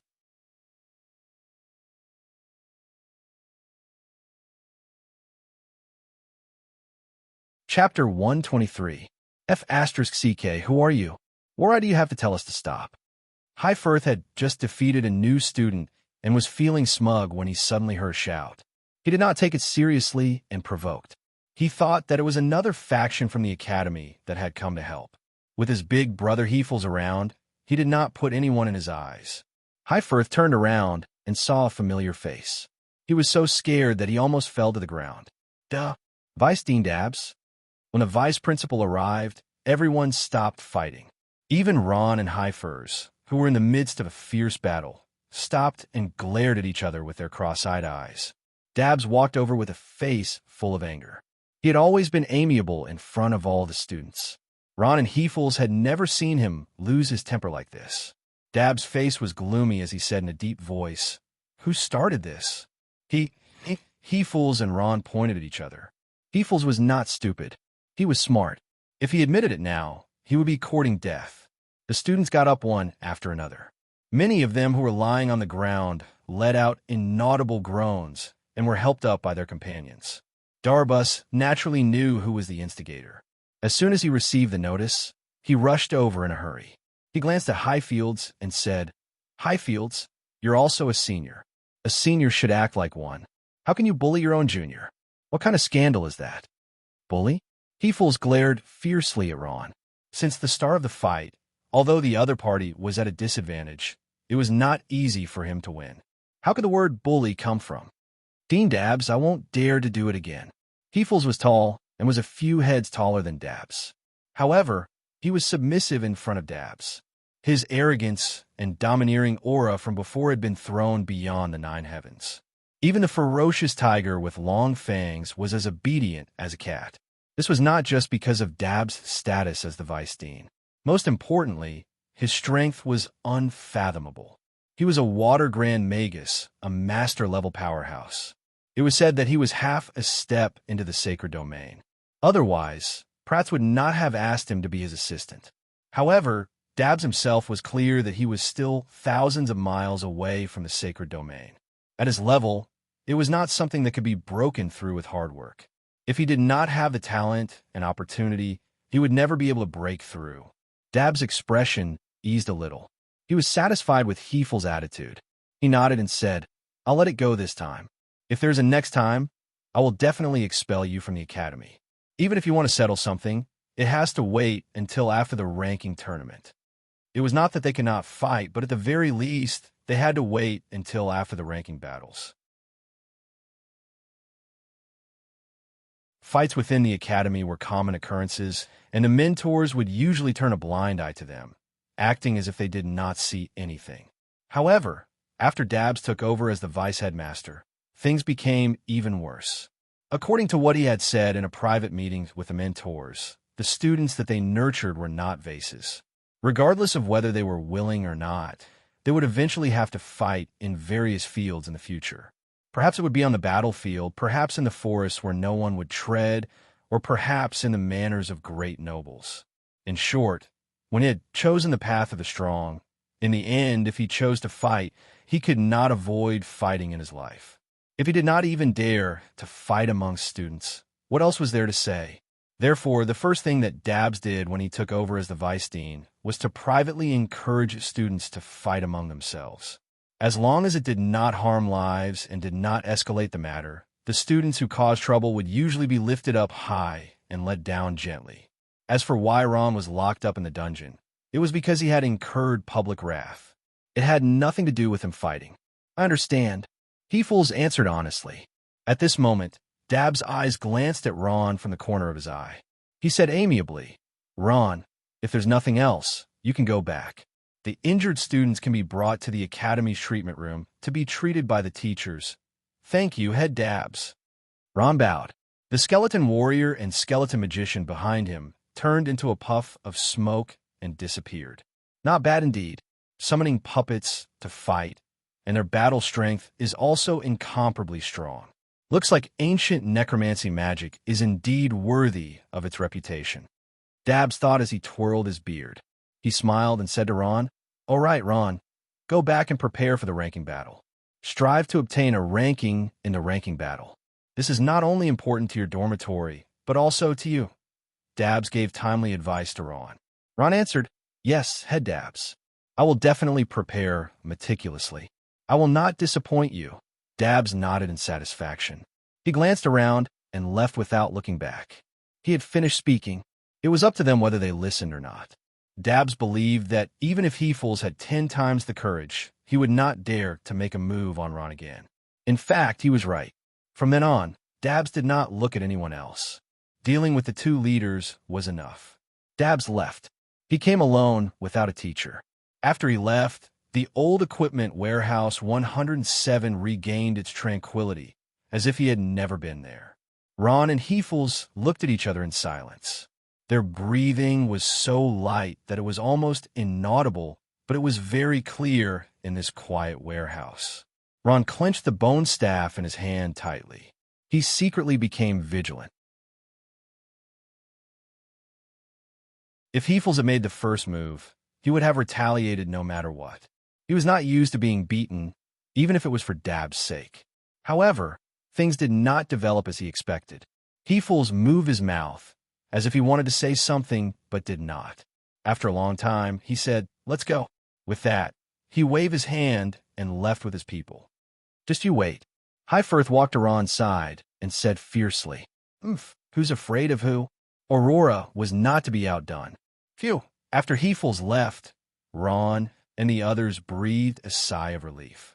Many freshmen sat on the ground with a thump, their legs still trembling. They did not know how they had been able to hold on until now. Compared to their trainees' strength, Heefles was like a nightmare. Manny patted her chest and said with lingering fear, "This Heefles is really scary. My body almost froze when he looked at me. My heart is still scared. He's really strong." Ron thought for a while and said, "I don't think I can beat him." "How can that be?" Karachi's eyes widened in surprise. "I saw that you were fighting with him very well. You didn't seem to be injured." Ron smiled bitterly and did not answer. In fact, he knew that he was able to hold on until now mostly because of the soul ring, which provided him with almost unlimited soul power. If he took off the ring and used up all his soul power, he would be at the mercy of others. "Let's go back first," Aurora said when she saw that Ron was not in the mood. Ron nodded and ordered everyone to help the injured students up one by one. The students' injuries were not serious. They were all light injuries, and there were almost no fatal injuries. He had brought a priest with him, so there was no need to go to the Academy's treatment room. "Big brother, why are you leaving like this?" Highforth asked on the way back to the dormitory. Heefles snorted coldly. "What can I do if I don't leave? Dean Dabbs has already spoken. Do you want to see me get expelled?" Highforth was a little flustered. "Big brother, that's not what I meant. I just don't like that Ron." Of course, Highforth was unhappy. He had thought that Ron was a good-for-nothing necromancer like the other necromancers, and that anyone could step on him. However, the reality had taken him by surprise. Not only was Ron not a good-for-nothing, he was also extremely strong. He was not inferior to his big brother in any way. In other words, the so-called genius that he was so proud of was not on the same level as Ron at all. This huge sense of loss had always accompanied him, and he had done one thing after another to target Ron. He knew that he was no match for Ron in terms of strength, so he had used instigating methods. First, he had provoked Frazino, then his big brother Hefels. Unfortunately, he had not been able to gain any advantage, and had instead become the leader of the Skull Association. Don't underestimate a small skull association. Ron had strength, and he was on par with Hefels. In time, the Skull Association's influence would grow, and their numbers would increase. These were all things that High Firth could foresee. Oomph. I don't like him either, but what can we do? Hefels said indignantly. Isn't it because Dean Dabbs is protecting him? Hefels' wife, Miss Soya, thought for a moment. I don't think Dean Dabbs is protecting him. He just wants us to stop. From what he said, he doesn't allow us to find fault with him before the ranking tournament ends. Ranking tournament. At the mention of this, Hefels' eyes flashed. He gritted his teeth and said, in the ranking tournament, I'll definitely teach him a lesson. Hee. Frazino chuckled. Ranking battles? Big brother, I think you're overestimating him. Everyone looked at Frazino. Frazino smiled. Ron's strength is indeed very strong, but the ranking tournament isn't about one person. It's about the cooperation of the 8 people in the dormitory. According to what I know, there are only 7 people in dormitory 302 where Ron is. 3 of them are advanced trainees, 1 intermediate trainee, and the other 3. Aurora's strength goes without saying. She's definitely an advanced trainee. Ron can also be considered an advanced trainee. The last one is a priest, and his strength should be considered an advanced one. However, you should have heard of this person, Ransom. He's known as the most useless priest in history. It's said that he has no problem casting healing spells normally, but he can't use them in battle. He's already been chased out by a few dormitories. Boss, do you think we'll have a chance to meet such a combination? I don't think he'll be able to enter the top 100. That makes sense. Hefels thought for a moment, and the corners of his mouth curved into a sinister smile. Then let's wait for the ranking tournament to end. Once it's over, I'll teach him a lesson. You're tuning into the Warrior Lore YouTube channel. Don't forget to subscribe and join us on this journey to catch the most captivating stories.